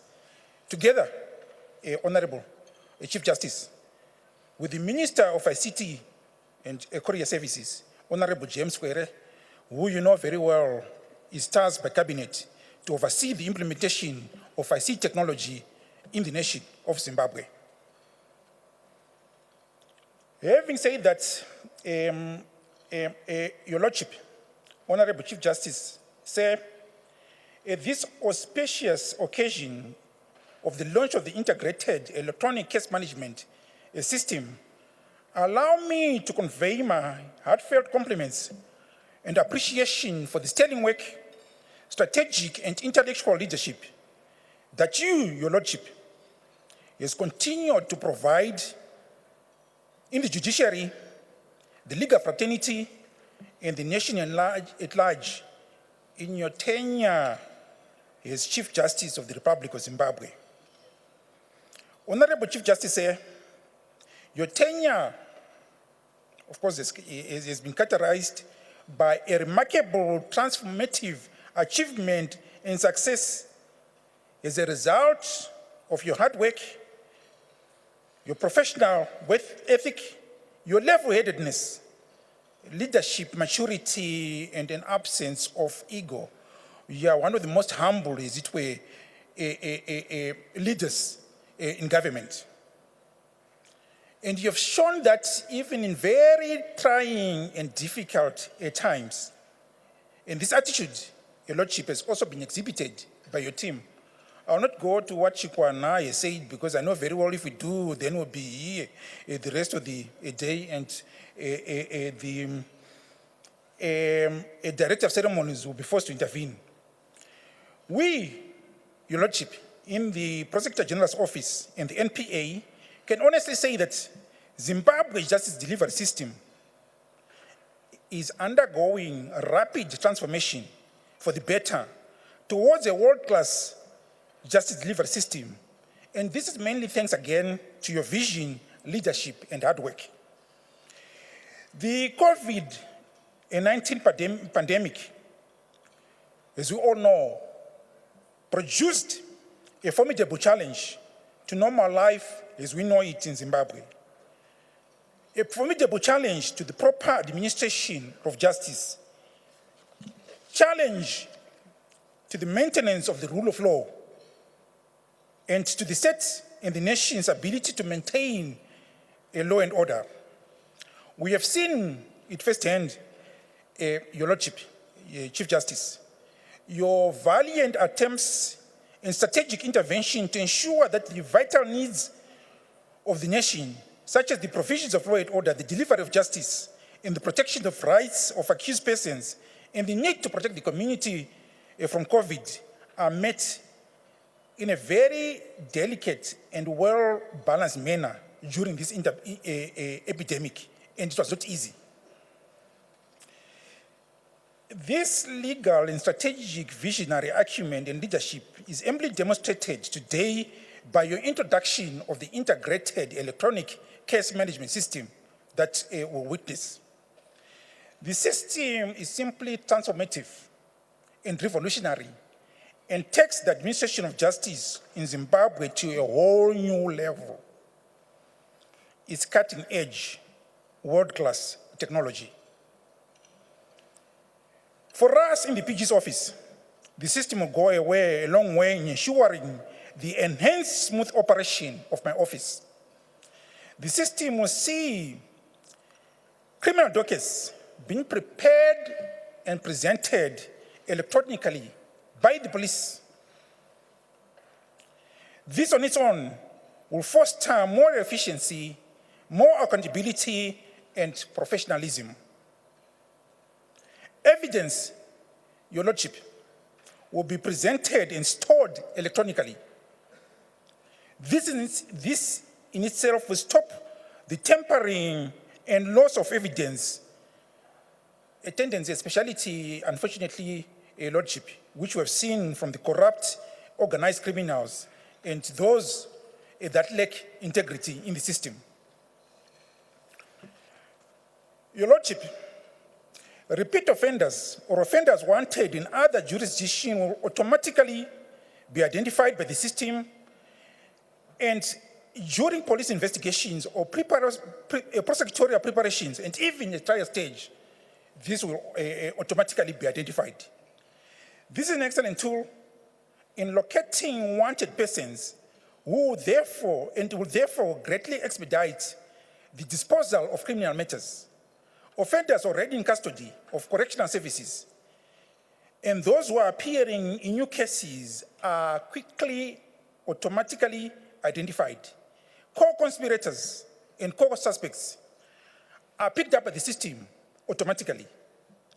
The particulars of a sentence, court sentences, being served, crimes committed, and prison stations where accused persons are serving are again picked automatically, that saving us plenty, as it were, of bureaucratic wasting of time.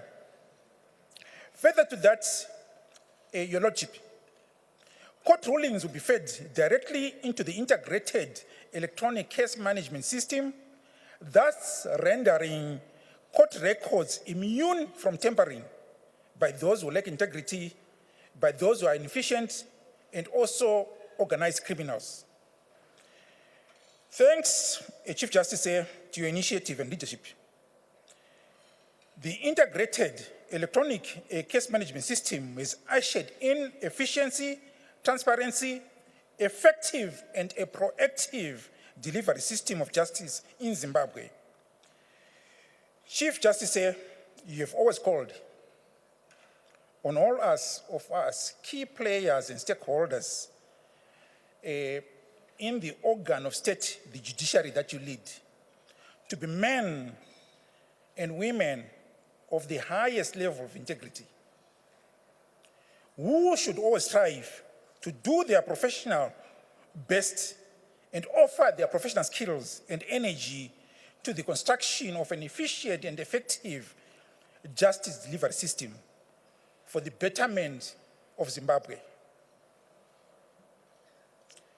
Chief Justice, we in the NPA, we in the PG office, we answer that call. In conclusion, Honorable Chief Justice, it must be recalled that in your speech in the year 2019, that is about 2-3 years ago, at the occasion of the visit of the Ugandan jurist, Justice Lawrence Gigudu, you challenged all players and stakeholders to have an effective strategy of consultation, cooperation, and coordination in order to render the carrying out of justice more effective and efficient. You also reminded us, it was a timely reminder, Chief Justice, and I want to repeat it so that everybody will understand that we in the judiciary, whether our state actors or non-state actors, as long as we're lawyers, as long as we are working in the legal profession, we are all one team. If justice wins, we all win. It's not only the Chief Justice, it's everybody who wins. We would like to assure you, Chief Justice, that we in the PG's office and in the NPA will continue to heed your call. You have shown, Your Lordship, what can be achieved through collaboration, cooperation, consultation, and coordination. The adoption and the initiation of this integrated electronic case management system would not have been possible had you not exercised those skills, those great skills that you possess. We must also, as you timely reminded during the speech, that we must guard against negative elements, such as organized criminals, who are always bent in disrupting our work in the justice sector through the sowing of discordance, disharmony, and negativity. As always, the PG's office will continue to collaborate with all key stakeholders in the justice delivery system. Above all, we should all act in good faith and understand the practice of collegiality that you have always advocated, Your Lordship. The NPA, as I have indicated, fully embraces the integrated electronic case management system. We are confident that the system is a game changer, like Mr. Chikwana has amply said, and that it will expedite the efficient disposal of cases. Let me once again, Your Lordship, thank you and your sterling team. You call it the A-team, although I know it goes to Chikwana said, each time it's called the A-team. We congratulate them for a job simply well done. We have started this year, 2022, Your Lordship, on a very positive note. Let positivity continue the rest of the year. Thank you.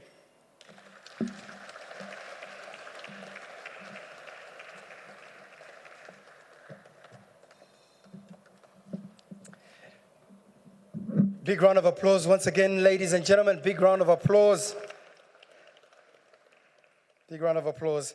As I move on with our program, ladies and gentlemen, that was a speech from Honorable Kay Hodzi, the Prosecutor General of the Republic of Zimbabwe. Thank you very much. Thank you very much. Before I move now to the two ministers who are speaking, before we get to the keynote address, we've got a video that we're going to play. So I will ask your attention and direct you to the big screens so that we can have this video played. And thereafter, we're going to go into the two speeches from Honorable K. Kazembe, Minister of Home Affairs and Cultural Heritage. And then we'll go to the introduction of our keynote address from the Chief Justice.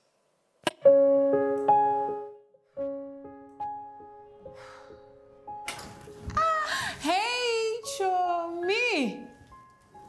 What's going on? Is it the divorce? Everything is just a mess. My lawyer is unreachable. I cannot track my own case. I cannot find my court papers anywhere. And the same day I'm supposed to be leaving the country is the same day I'm supposed to be in court. Chomi, is that why you're stressing? Is that why I walk in here, I'm trying to have fun with you, and you're stressing? As pretty as you are. Girl, there is an integrated electronic case management system, and you don't know about it. The Judicial Service Commission is about to launch the Integrated Electronic Case Management System. The IECMS system is accessible via smartphone, laptop, tablet, or any other smart device. It enables litigants to file pleadings and other court documents electronically. You can make all your payments online, and it enables hearings to be conducted virtually. You do not need to be at the court physically, and if you don't have a smart gadget, you can use the e-filing centers located at your nearest court to track the status of your case. The system also allows judicial officials and other court users like the Zimbabwe Republic Police, Zimbabwe Prisons and Correctional Services, Law Society of Zimbabwe, the Attorney General, National Prosecuting Authority, Zimbabwe Anti-Corruption Commission, Ministry of Justice, Legal and Parliamentary Affairs through Legal Aid Directorate, and members of the public to access a dashboard tracking the status of all cases on their cause list. Oh, Iwe, is that it? That's all, Chomi. Register on the Integrated Electronic Case Management System from wherever you are in Zimbabwe and around the world. Please follow these steps to register. Step 1. Connect your device to the internet. Step 2. Open any browser on your device. Step 3. Type the URL www.zimiecms.org.zw. You will be directed to the main page of the IECMS. Step 4. Click Register to enter all the registration information. Step 5. Fill in the required information. Select and answer a security question you will not forget. You will be required to answer your selected question if you've forgotten your password and want to reset it. You can create custom questions and custom answers. Mandatory fields are marked with red stars. Step 6. Click on Create Account to create your account. An activation email will be sent to the email address that you have provided. Step 7. Sign into the email account you provided in the registration page. Step 8. Open the email from ZIECMS and click on Activate. You will be directed to the login page of the IECMS.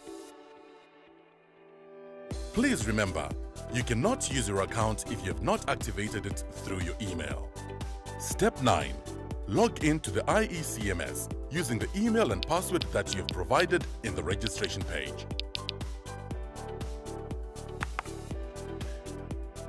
You have successfully registered and logged into the IECMS. You can now create or follow up on your case without having to visit the court. Judicial Service Commission, a Zimbabwe in which world-class justice prevails.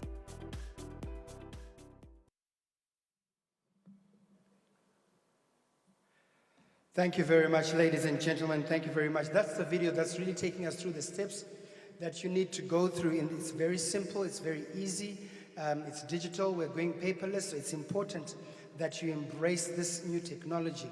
Now, if you see anyone who has a tendency of bringing their daughter, their son to work, it just means they need help with accessing their digital platforms. So please, I encourage you, legal minds, lawyers, judges, and so on, get into the program, have an iPad, ask your daughter to help you to navigate. Minister Muswere, as you've been told, go for the lessons, go for the lessons and learn. Technology is here to stay. It's either you adapt or you die.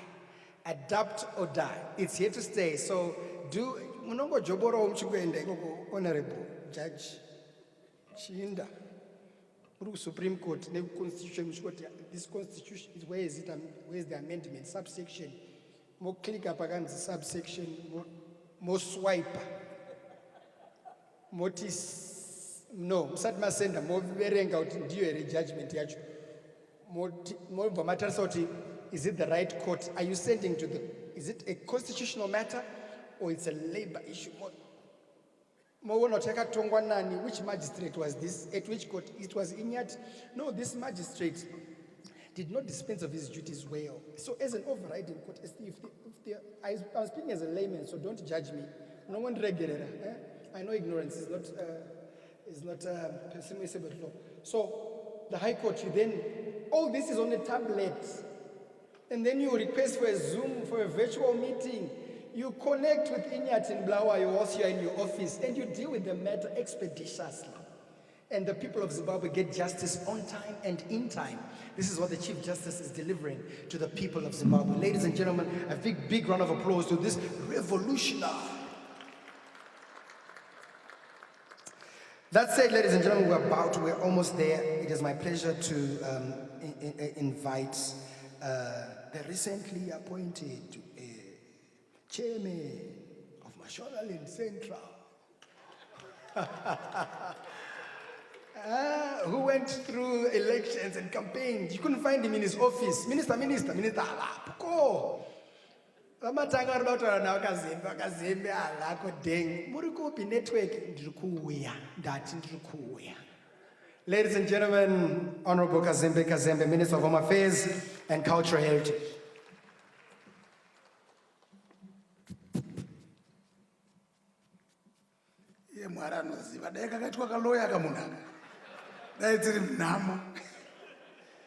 And please don't attempt to use these words, Maimba. You were mixing them up. Thank you nonetheless. Thank you very much. Allow me, Honorable Chief Justice, to write down the protocols already established. Honorable Chief Justice, distinguished guests, ladies and gentlemen, let me thank you for availing me with the opportunity to give these remarks on behalf of the Minister of Home Affairs and Cultural Heritage at this auspicious event. I convey my heartfelt compliments of the new season in which the Judicial Service Commission has adopted a noble trajectory for which we are gathered here tonight.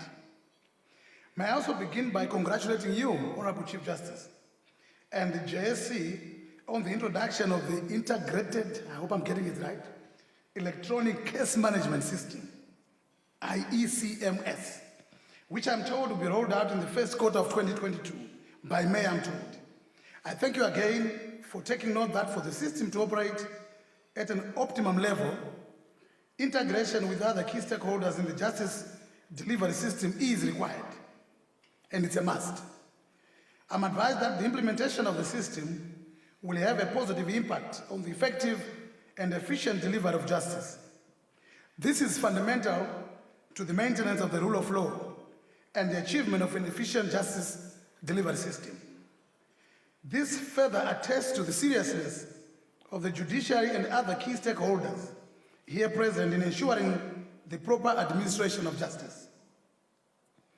We feel honored as the Minister of Home Affairs and Cultural Heritage to be part of this journey. It is my fervent hope that the system will indeed smoothen the wheels of justice for the betterment of Zimbabwe. The Minister of Home Affairs and Cultural Heritage has various departments which have key responsibilities of making the country a safe and secure place to live in, through the maintenance of public order and security, control of entry-exit of people across Zimbabwe's borders and beyond, and issuance of personal documents. The Zimbabwe Republic Police is a key department in this ministry. I thank you, Honorable Chief Justice, for recognizing that ZRP is a key stakeholder in the implementation of the IECMS. As a ministry, we assure you that we'll continue to rally behind the ZRP and will continue to support them in seamlessly infusing into the implementation of the IECMS. Our support will include providing them with the necessary hardware such as computers and laptops. In fact, this is addressed to Murora. I suspect the Minister of ICT is over-promising, because he also promised us laptops and computers. So allow me to thank him in advance. I thank you in advance, Honorable Minister. Let me assure you, Honorable Chief Justice, that we take the decision by the JSC, and in fact, let me confess before I proceed. I received a call in the morning from the Secretary, Vachikwana. It's my first time to see him since I was born today. So I want to confess, Vachikwana, I want to apologize in front of everyone, especially the Honorable Chief Justice. So when he called me, I apologized that he had actually forgotten to invite me. And then he went, on and on trying to apologize. Apology accepted. But then I thought he was a short man, shorter than me. So I imagined a lot of things. I'm sorry, I withdraw that imagination. Let me assure you, Honorable Chief Justice, that we take this decision by the JSC serious, because the ZRP is responsible for crime detection, investigations, and the preparation of dockets, which are then forwarded to the National Prosecuting Authority for prosecution before the courts. If the role of the ZRP is not properly recognized in the administration of justice, our country will turn into an anarchy in which people are allowed to take the law into their own hands. As a ministry, we are keen to support the ZRP and would like to ensure that they execute their constitutional mandate efficiently and effectively. Besides the ZRP, Honorable Chief Justice, there are other departments within the ministry whose duties interlink or correlate with the courts. You'll be aware that some departments interact with the courts on a daily basis. The marriage registry is one such department. Magistrates, in terms of the law, are marriage officers. When they conduct their duties, marriage licenses and registers are then forwarded to the Register of Marriages, who has a mandate to keep and maintain registers of all married people in the country. I'm reliably told that one outstanding feature of the IECMS is that it will deal with corruption. As a ministry, we've experienced corruption-related tendencies where fake marriages are issued and are used to commit crimes in the country. It is important, therefore, that there's integration between the marriage registry and the courts on the aspect of conducting marriages. Where the registering of marriages is done electronically, this will curb the issuance of fake marriage certificates. As you move forward, Honorable Chief Justice, in the implementation of the system, I exhort you as the judiciary to include other departments like the marriage registry. There are other areas such as the registrar of births and certificates, and in fact, Incidentally, we are also deploying an integrated communication system within the Ministry of Home Affairs, which I hope and trust it will be linked to this integrated case management system. You will note, Chief Justice, distinguished guests, ladies and gentlemen, that one way or the other, these departments are connected to the courts, and it is therefore necessary at police level to look at how and in what way these can be integrated into the system. In delivering the State of the Judicial Address this morning, Honorable Chief Justice, you acknowledged the launching of the e-passports by His Excellency Dr. E.D. Mnangagwa. The e-passports are certainly a welcome move to ease the backlog of passports and indeed the management of immigration processes in the country. We are gratified that you have taken note of this move in my ministry, and we will continue exploring ways to enhance efficiency in the management of various identity documents issued to citizens, such as birth certificates, passports, and marriage certificates. In concluding my remarks, I really mean it. You know, politicians, how we do it. You say finally, and then in conclusion, and finally concluding, and so on and so forth. But this is the proper conclusion. Let me take this opportunity to highlight to the gathering and the courts the serious challenges that we encounter as a ministry because of prohibited immigrants. I'm now abusing my proximity to the microphone and also complaint raise an issue. In my ministry, the immigration department is seized with various matters of foreigners who will be staying in the country unlawfully and in the process commit crimes without identity documents, permits, or visas. Some of them are then brought before the courts for justice to take its course. Our plea is for the courts to treat these matters with urgency so that justice is dispensed expeditiously. I understand and I believe that this system will help us in that regard. Honorable Chief Justice, distinguished guests, ladies and gentlemen, once again, I congratulate the JSC for introducing the IECMS. I wish you a happy and prosperous 2022 as we continue to battle the fight against COVID-19. I thank you, Siyabonga Tatenda Twalumba.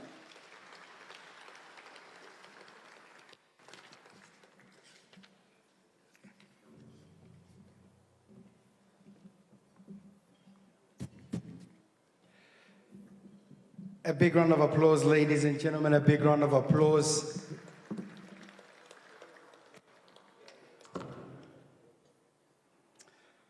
So when I was asked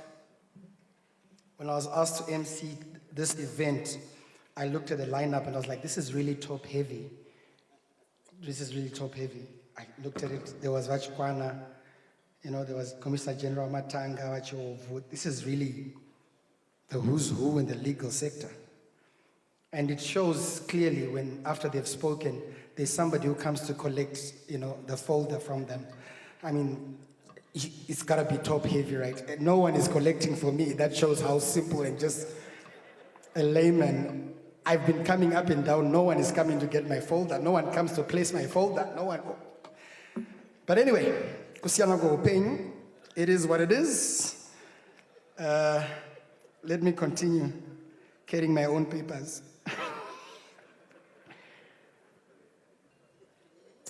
So, the beauty of tonight, ladies and gentlemen, when in the second dispensation, when Dr. Mnangagwa came in and he was president, he appointed 2 ministers, if particularly, that were very, very interesting. And at that time, there were jokes that were going around, but anyway.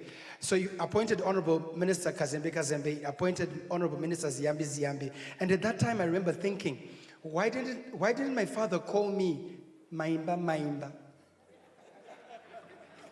But that's a story for another day. I could have been minister. Ladies and gentlemen, as I did speak about us getting right to the top. We started with the Secretary of the Judicial Services, Vachkwana, and amazing speakers that came through, men and women that represented their institutions very, very well. And now we're almost right there. Almost right there. We're almost there. We're going to receive the keynote address. But before we do that, there's a young man whom I have introduced to different forums. but today he's here for you, Chief Justice, to blow you away. He's going to play one piece. He's an amazing saxophonist, saxophone player. He's played before His Excellency the President of this great Republic of Zimbabwe. And today, before you are introduced, it is my pleasure to introduce Joseph, the saxophone player. Joseph.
A big, big round of applause, ladies and gentlemen. That's Joseph there.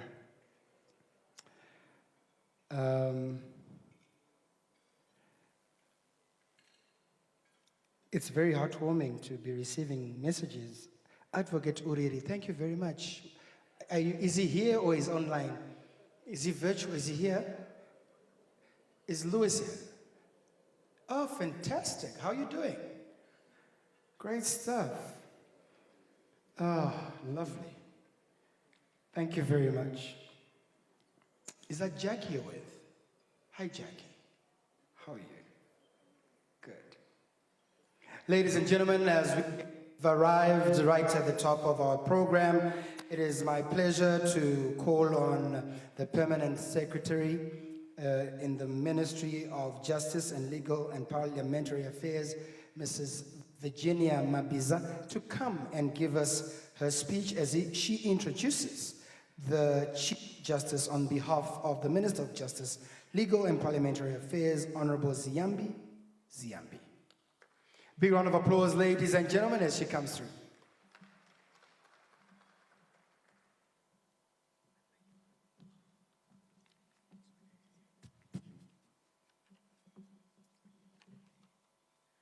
A very good evening, everyone. The Honorable Chief Justice, Honorable Malava, let me say all protocols observed. Before I commence my brief remarks on behalf of the Minister of Justice, let me take the opportunity to convey my hearty wishes for the year 2022 to all of you.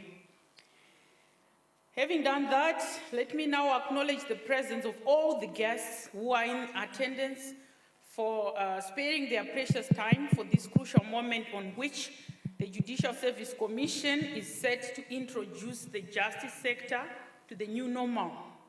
Such a gesture is much appreciated. Just a quick announcement. At this time, allow me to suspend service from the waiters as we go to the Chief Justice's speech. These are my powers. So I'm suspending wait service and dinner, and then we can continue after the Chief Justice's speech. So this will minimize the waiters and waitresses moving up and down so that we can listen to the main speech. Thank you. Should I proceed? Anyway, thank you very much, Mr. Maimba. As I proceed, I wish to simply point out that our Constitution provides for the expeditious application of the law. I'm sure as learned colleagues, we know that justice delayed is justice denied. So in light of this, we want to take the opportunity to congratulate the Judicial Service Commission for successfully embarking on the implementation of the integrated electronic court management system, which is set to be rolled out, as I am told, during the first quarter of this year, 2022. The nation is most indebted to the Judicial Service Commission for making digital justice a reality. It stands as the Second Republic's effort to respond to exigencies posed by the COVID-19 pandemic. This will not only be instrumental as a countermeasure against COVID-19-induced disruptions and limitations, but also a benefit which will be felt beyond the pandemic era. As government, the advent of the modernized and efficient justice delivery. This is more so bearing in mind that a non-efficient judicial system is a threat to the rule of law, a principle which is key to the enforcement and upholding of the Constitution. It is on this basis that we continue to advocate for the availing of funds by the government to ensure the full implementation of the system. Honorable Chief Justice, we took note of the remarks that you made during the official opening ceremony for this legal year, and more particularly some of the challenges that are posed by either the delayed or non-availability of funds for implementing key judicial programs. So, on behalf of government, we are going to convey the message where it's supposed to reach for the benefit of us all. Conscious of the need to keep time and also conscious of the need to comply with the COVID protocols, I'm going to cut my statement very short, and I will write on most of the comments that have been passed by the speakers who have spoken before me.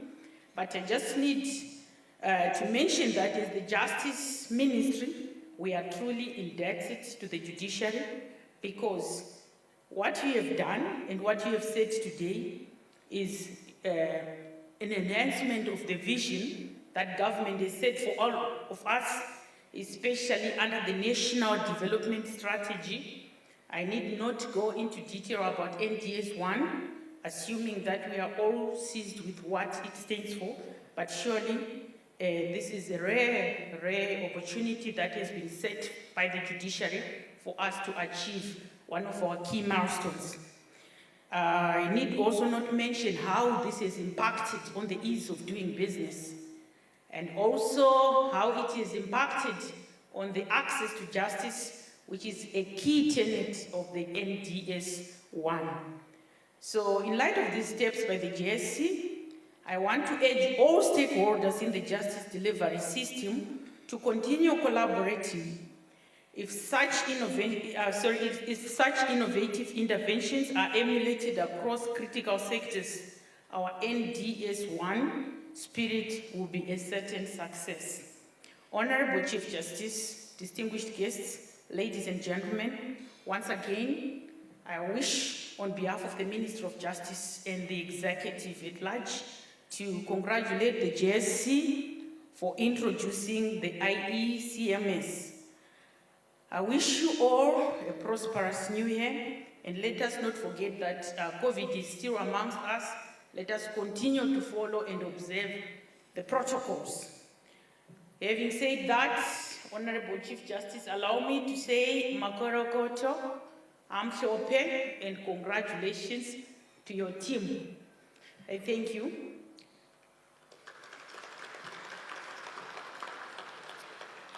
As I have already concluded my remarks, the MC mentioned that I'm supposed to perform a very, very humbling act. Mr. Chikwana, can you confirm that? Thank you very much, Mr. Chikwana. You see, in government, we are creatures of protocol. We are creatures of protocol, and as such, if you are called upon to do a task which is like a mountain, you first have to verify that Minister Kazembe is not going to cause you to account.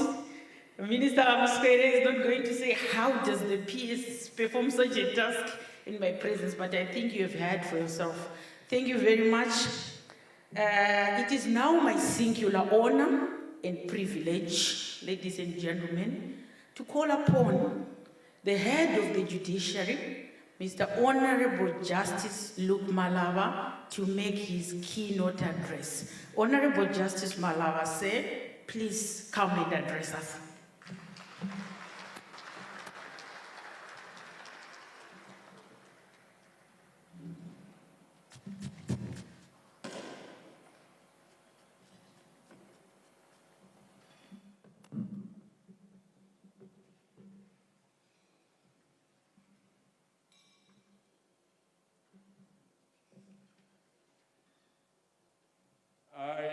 Thank you very much, everybody. I feel very greatly honored by the manner of the respect that you have shown. Can we all be seated, please?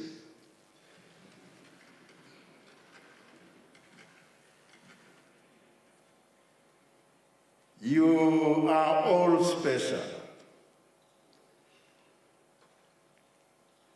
And being so special, it is humbling to treat you all the same. I acknowledge in equal terms with my full heart the honor and the respect that you have bestowed to this occasion. I would have liked to go through the protocol list, but I think you all understand that this is your occasion. As such, you own it. I must defer to all of you. You are all present, I feel it. I don't know whether you feel my presence, but don't get concerned about it. The reason is simple, and it is this. It is that we in the judiciary have decided that we need to demonstrate something that has been happening without notice to many of the people who are not directly involved. And as the Secretary has said, that there has been a silent, carefully directed movement with carefully chosen strategies and planned actions and steps towards specific and carefully defined goals. And these goals form a deliberate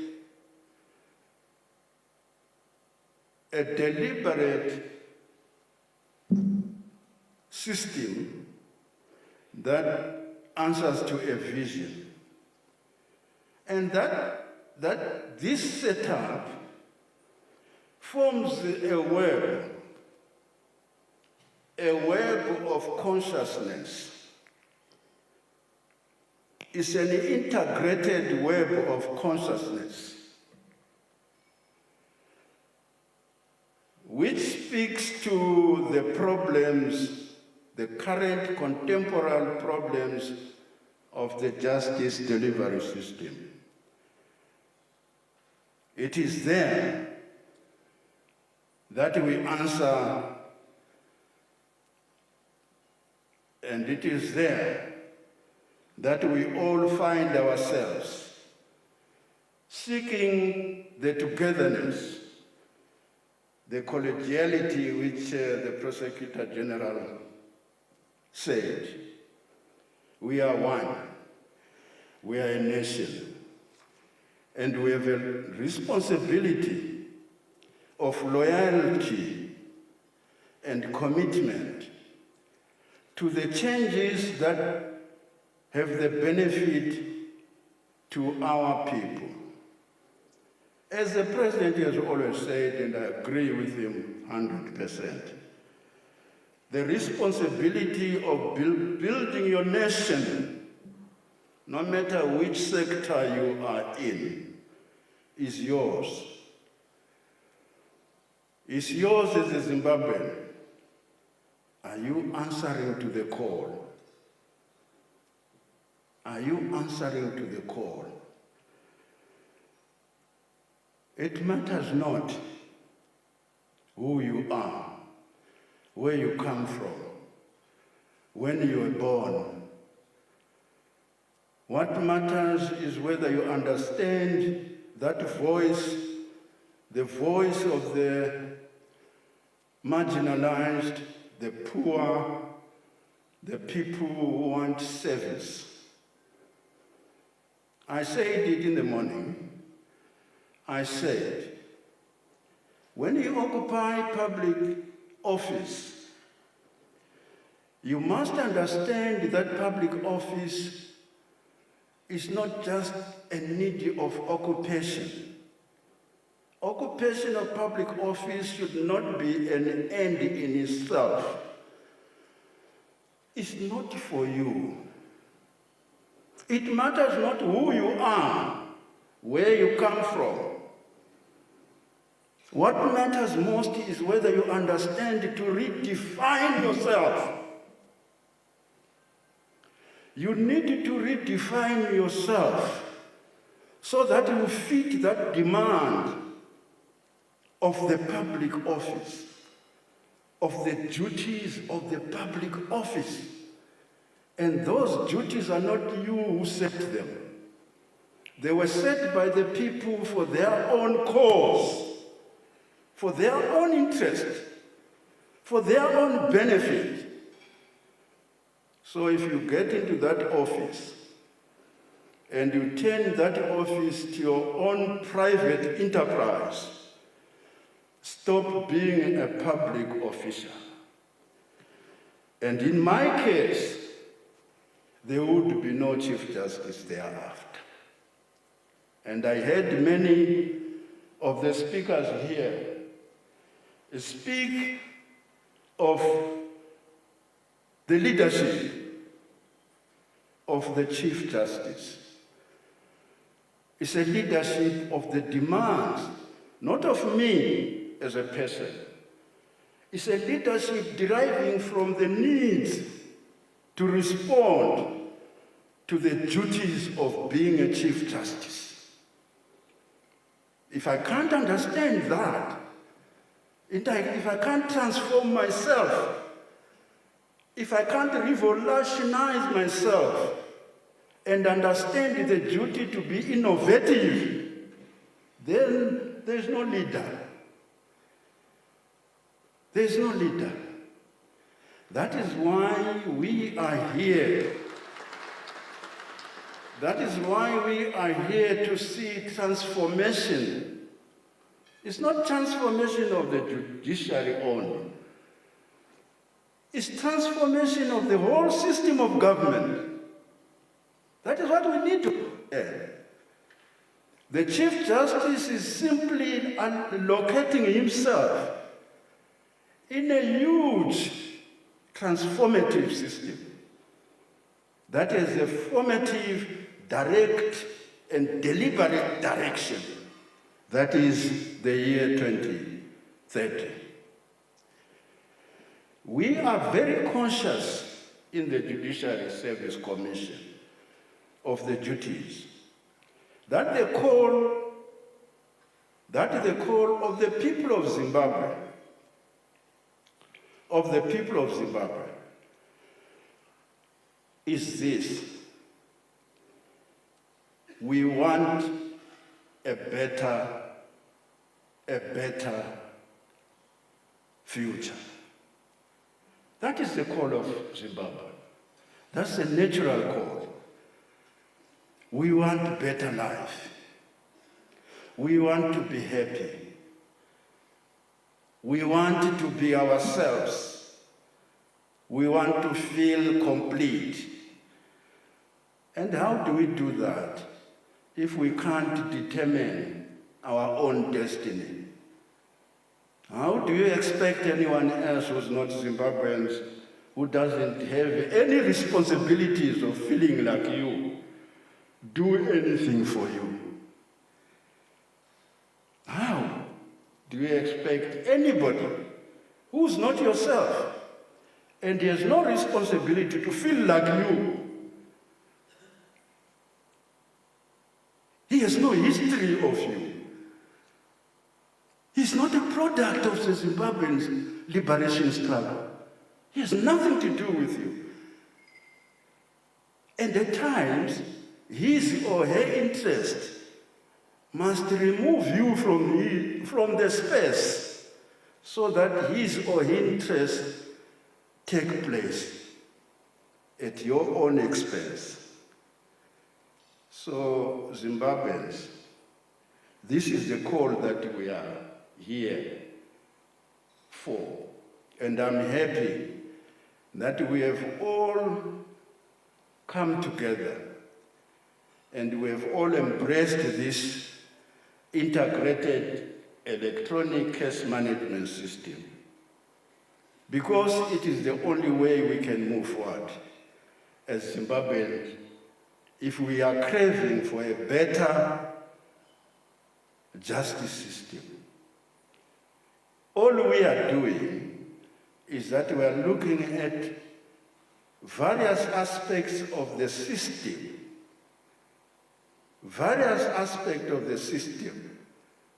that then highlight where the justice is being hindered. Because we have a system for a purpose. It's not a system which is justice. The system is not justice. Justice lies somewhere because it is a demand of the heart. It's a demand of the law.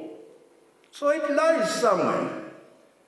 But the system, the human element, must understand that law, which defines justice for everybody equally. The human element becomes dangerous or beneficial, depending on how it interacts with that demand. That is where the system lies. So we are looking at the system and taking points which are negative and reforming the system. It's a reformative process. We are not substituting anything. There are some people who have been negative, who think we are substituting the justice delivery system. We are not. We are simply reforming the system so that it can best provide for the delivery of that which we are all craving, that is justice. So that everybody, even the poor, can feed and enjoy. Everybody must enjoy justice. And our responsibility is to be the people who are the stewards of those changes. So we are in the process of changing things. That is why we are so happy. I'm so happy, I'm delighted indeed that every one of the stakeholders here is willing to be on board. Why not? Why not? If we are having the same objective, our vision is the same, our goals are almost the same, the road map will be the same, the means will be the same, the mentality, which is the consciousness I'm talking about, should be the same. So we are knocking at the door of the consciousness so that we create the web, the www.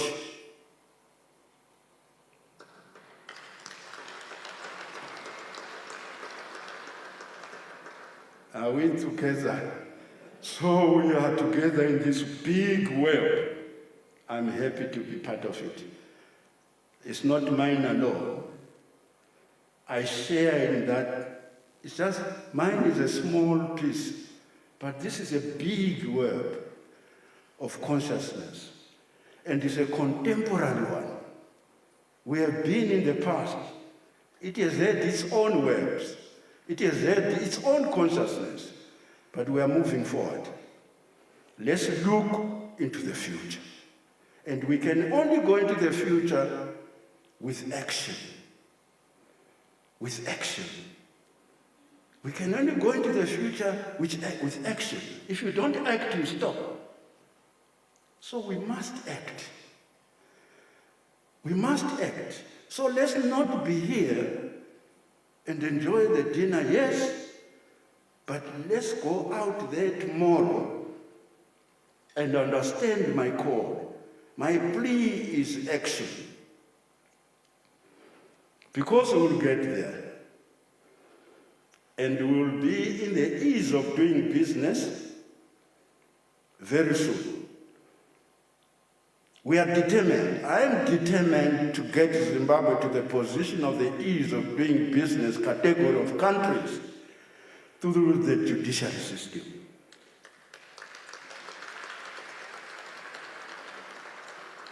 We must, by the end of this term, have the commercial court. We must. Because that is going to define the Zimbabwe we want. That is going to define the Zimbabwe we want. And we all should be there. So let's go together. Don't remain in Egypt. When we are on the Exodus, let's cross the Red Sea together. And I call. And this is a call, and I'm happy that we are all here, those who are positive, and we are all together. They were very constructive speeches that came from the stakeholders. They have motivated me so much. They have motivated my very active and directed secretary and his team. And you will see the results. And that is a promise. And in JSC, we need that loyalty and commitment to the national interest. That is all we are here for. Loyalty and commitment to national interest. Nothing else. I say, have a good evening, enjoy your dinner, and I'm sure there will be a bit of stolen time into the curfew time, but that is what it is.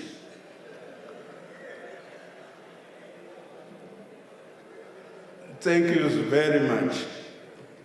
Thank you.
Thank you. Ladies and gentlemen, that was the speech from our chief guest who gave the keynote address. Please put your hands together all across the room For the Chief Justice.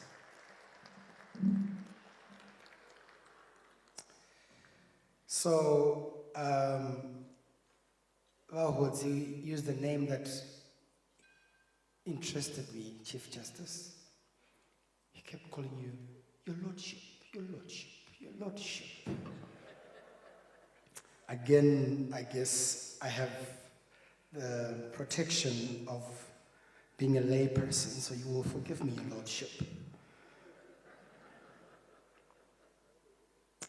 That said, Chief Justice, what interests me tonight, Ramatanga, you're still here. Ramatanga, it's either I'll ask for your phone number. It's either I have that or some channel that you guys use. Because according to my time, it's 27 minutes to 10. Curfew ended at 9 p.m. We're supposed to be in our houses. Now, in this auditorium, we have the Chief Justices, the lawyers, you guys can defend yourselves. Me, I have no defense. So I will need your phone number. So that if I meet any one of your police officers, I will just put you on loudspeaker.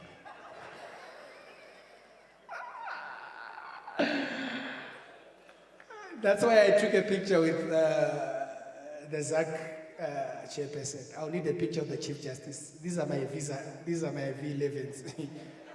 V11. Because that's it, ladies and gentlemen. We've heard the speech from the Chief Justice, and now, as is tradition in celebrating such an august and historic launch, ladies and gentlemen, it is important that it is accompanied by the tradition of raising a glass and saying a toast.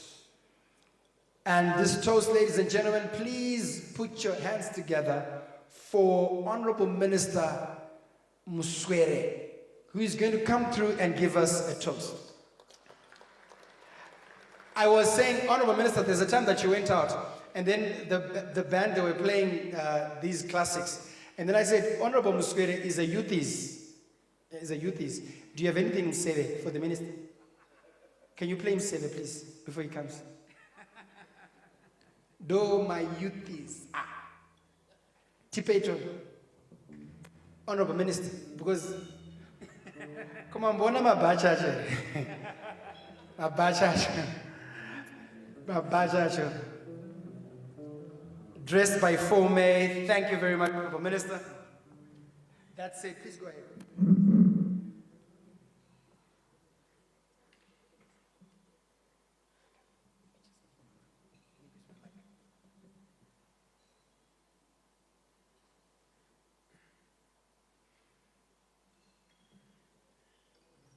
So as we are about to say a toast, I will ask the waiters to just strategically position yourselves. Once the Chief Tulani holding the bottle, once he pops, we will pop all around and we will stand and raise a glass as the Honorable Minister says the toast. Thank you.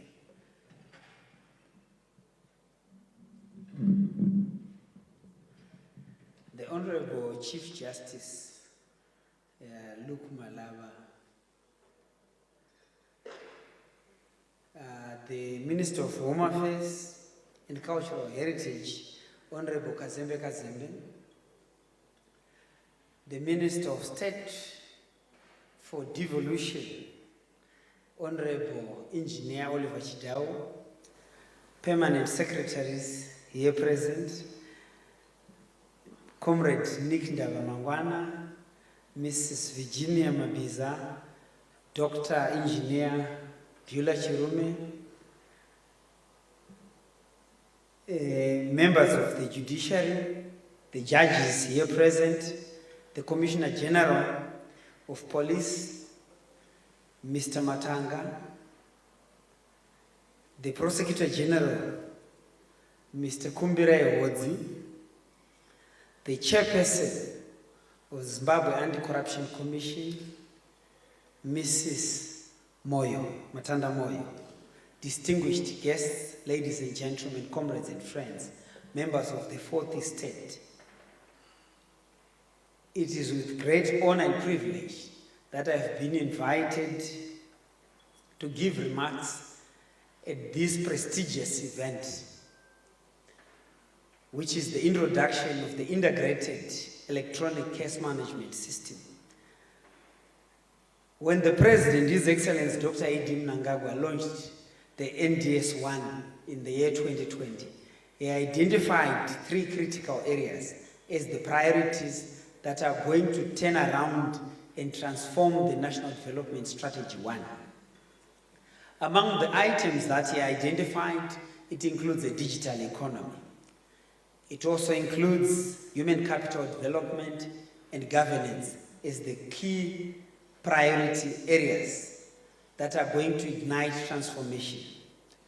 Distinguished guests, ladies and gentlemen, comrades and friends, the 4th Industrial Revolution is a reality. And as government, we have said a digital economy is a priority. And as the Ministry of ICT, Postal and Courier Services, we are looking at critically 4 areas, which is access, utilization, governance, and industry growth. The introduction of the Integrated Electronic Case Management System dovetails with the government's commitment for a digital economy. This will improve efficiency, the introduction of the electronic case management system. It will ensure that there is an electronic filing of documents and remove much interference with the corruption aspect of employees. The introduction of the electronic case management system is going to ignite transformation across the country. And as I've indicated, we are primarily looking at access, utilization, industry growth, and governance. And in terms of our vision, we've said we want to ensure that there is ubiquitous connectivity across the country. And in terms of our mission, we are there to fully exploit the potential of ICTs. The 4th Industrial Revolution is upon us. The Stone Age did not come to an end because there was a shortage of stones. It came to an end because the citizens of that time decided to innovate. And we are so grateful and we appreciate the Chief Justice's direction and vision in the development of an integrated electronic case management system.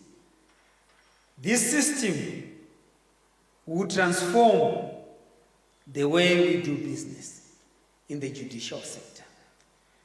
This system will also ensure that the stories of the disappearance of files and dockets will become a thing of the past. A digital economy is a priority. And as a government, we've adopted and developed the Smart Zimbabwe Master Plan. And in the Smart Zimbabwe Master Plan, we are primarily looking at a number of pillars. You will realize that we now have the Smart Education pillar, which has revolutionized the way education is conducted across the country.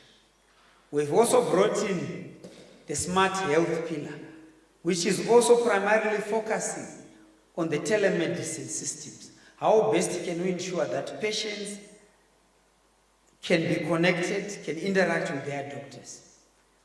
We also have the Smart Transport pillar and the Smart Policy pillar. We've done a number of concepts which have been approved, and the President has directed that we should digitize across the country.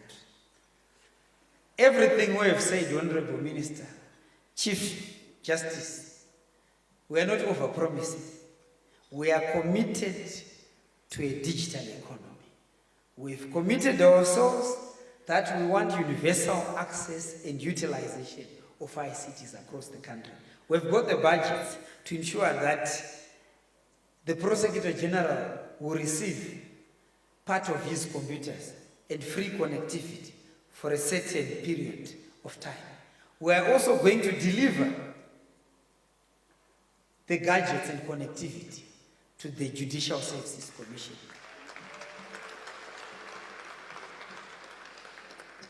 And like what my colleague minister has said, Honorable Kazembe Kazembe, Cabinet recently approved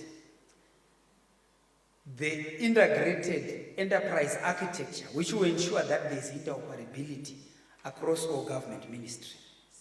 This will ensure that if a particular motorist commits a traffic offense at robot, let's say Simon Bengai Mzinda robot intersection, like I've indicated that we've done concepts for the camera technology, which will then be linked to the traffic management system. We are then able to identify this particular motorist's number plate, because this system will primarily look at two things: facial recognition and number plate recognition. And through the commissioning, which was done by the President, of the National Data Center, which now becomes the central government repository, we are able to tell that motor vehicle ACB 1212 is owned by Mr. So-and-so.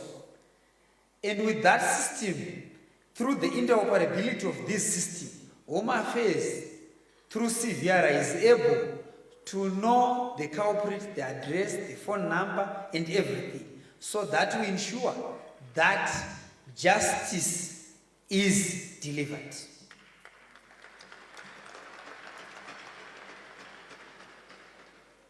So the interoperability of these systems will ensure that we can easily track history.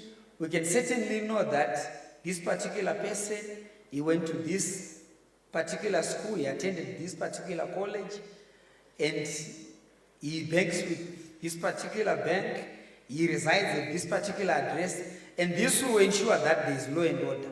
So Vamatanga, unenge wamutserendende pakubata mbavha.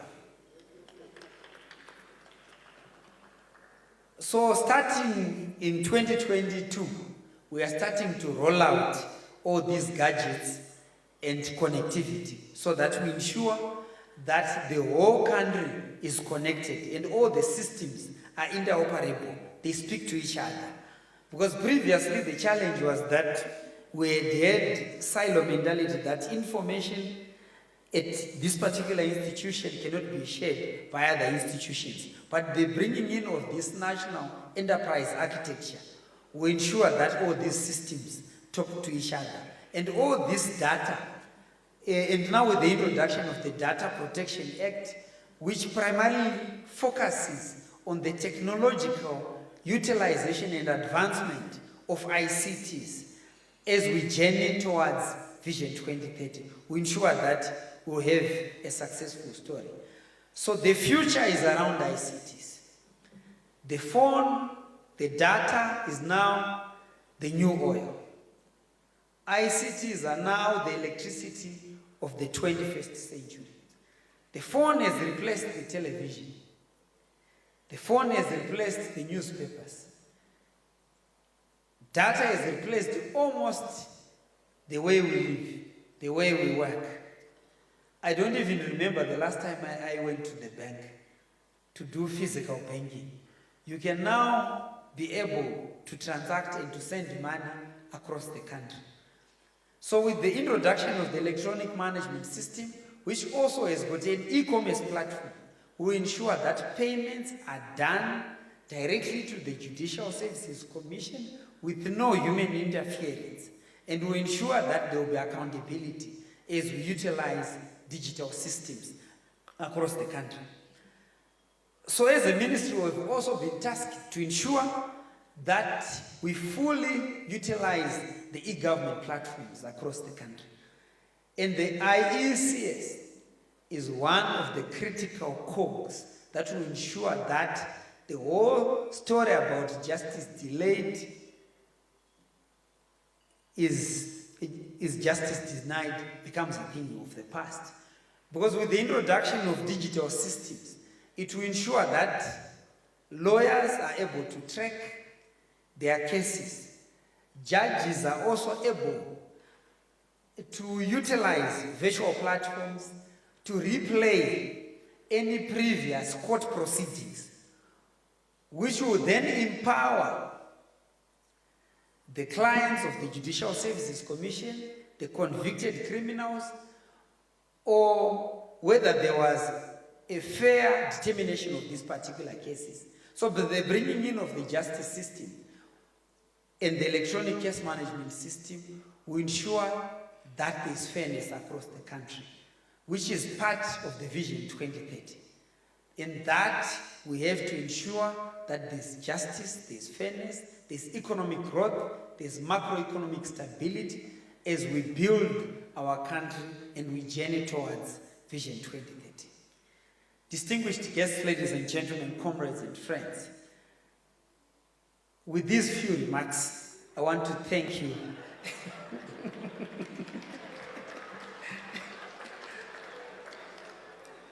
for participating.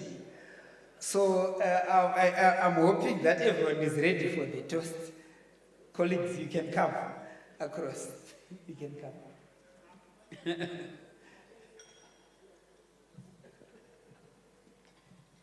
Honorable Chief Justice, here is a toast to the successful. Are you ready?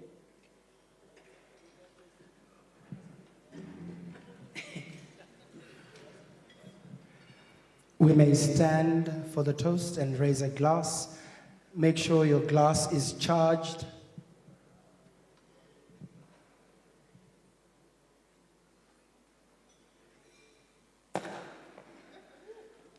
Here's a toast to the successful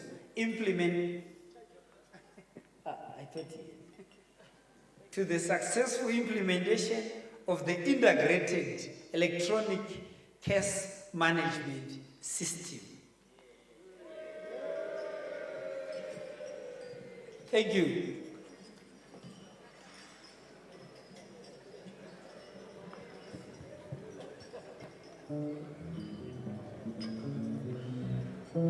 Cheers all around, cheers all around. You can break the glasses. We paid a deposit. Okay, thank you so much. Tatenda siyabonga. Thank you.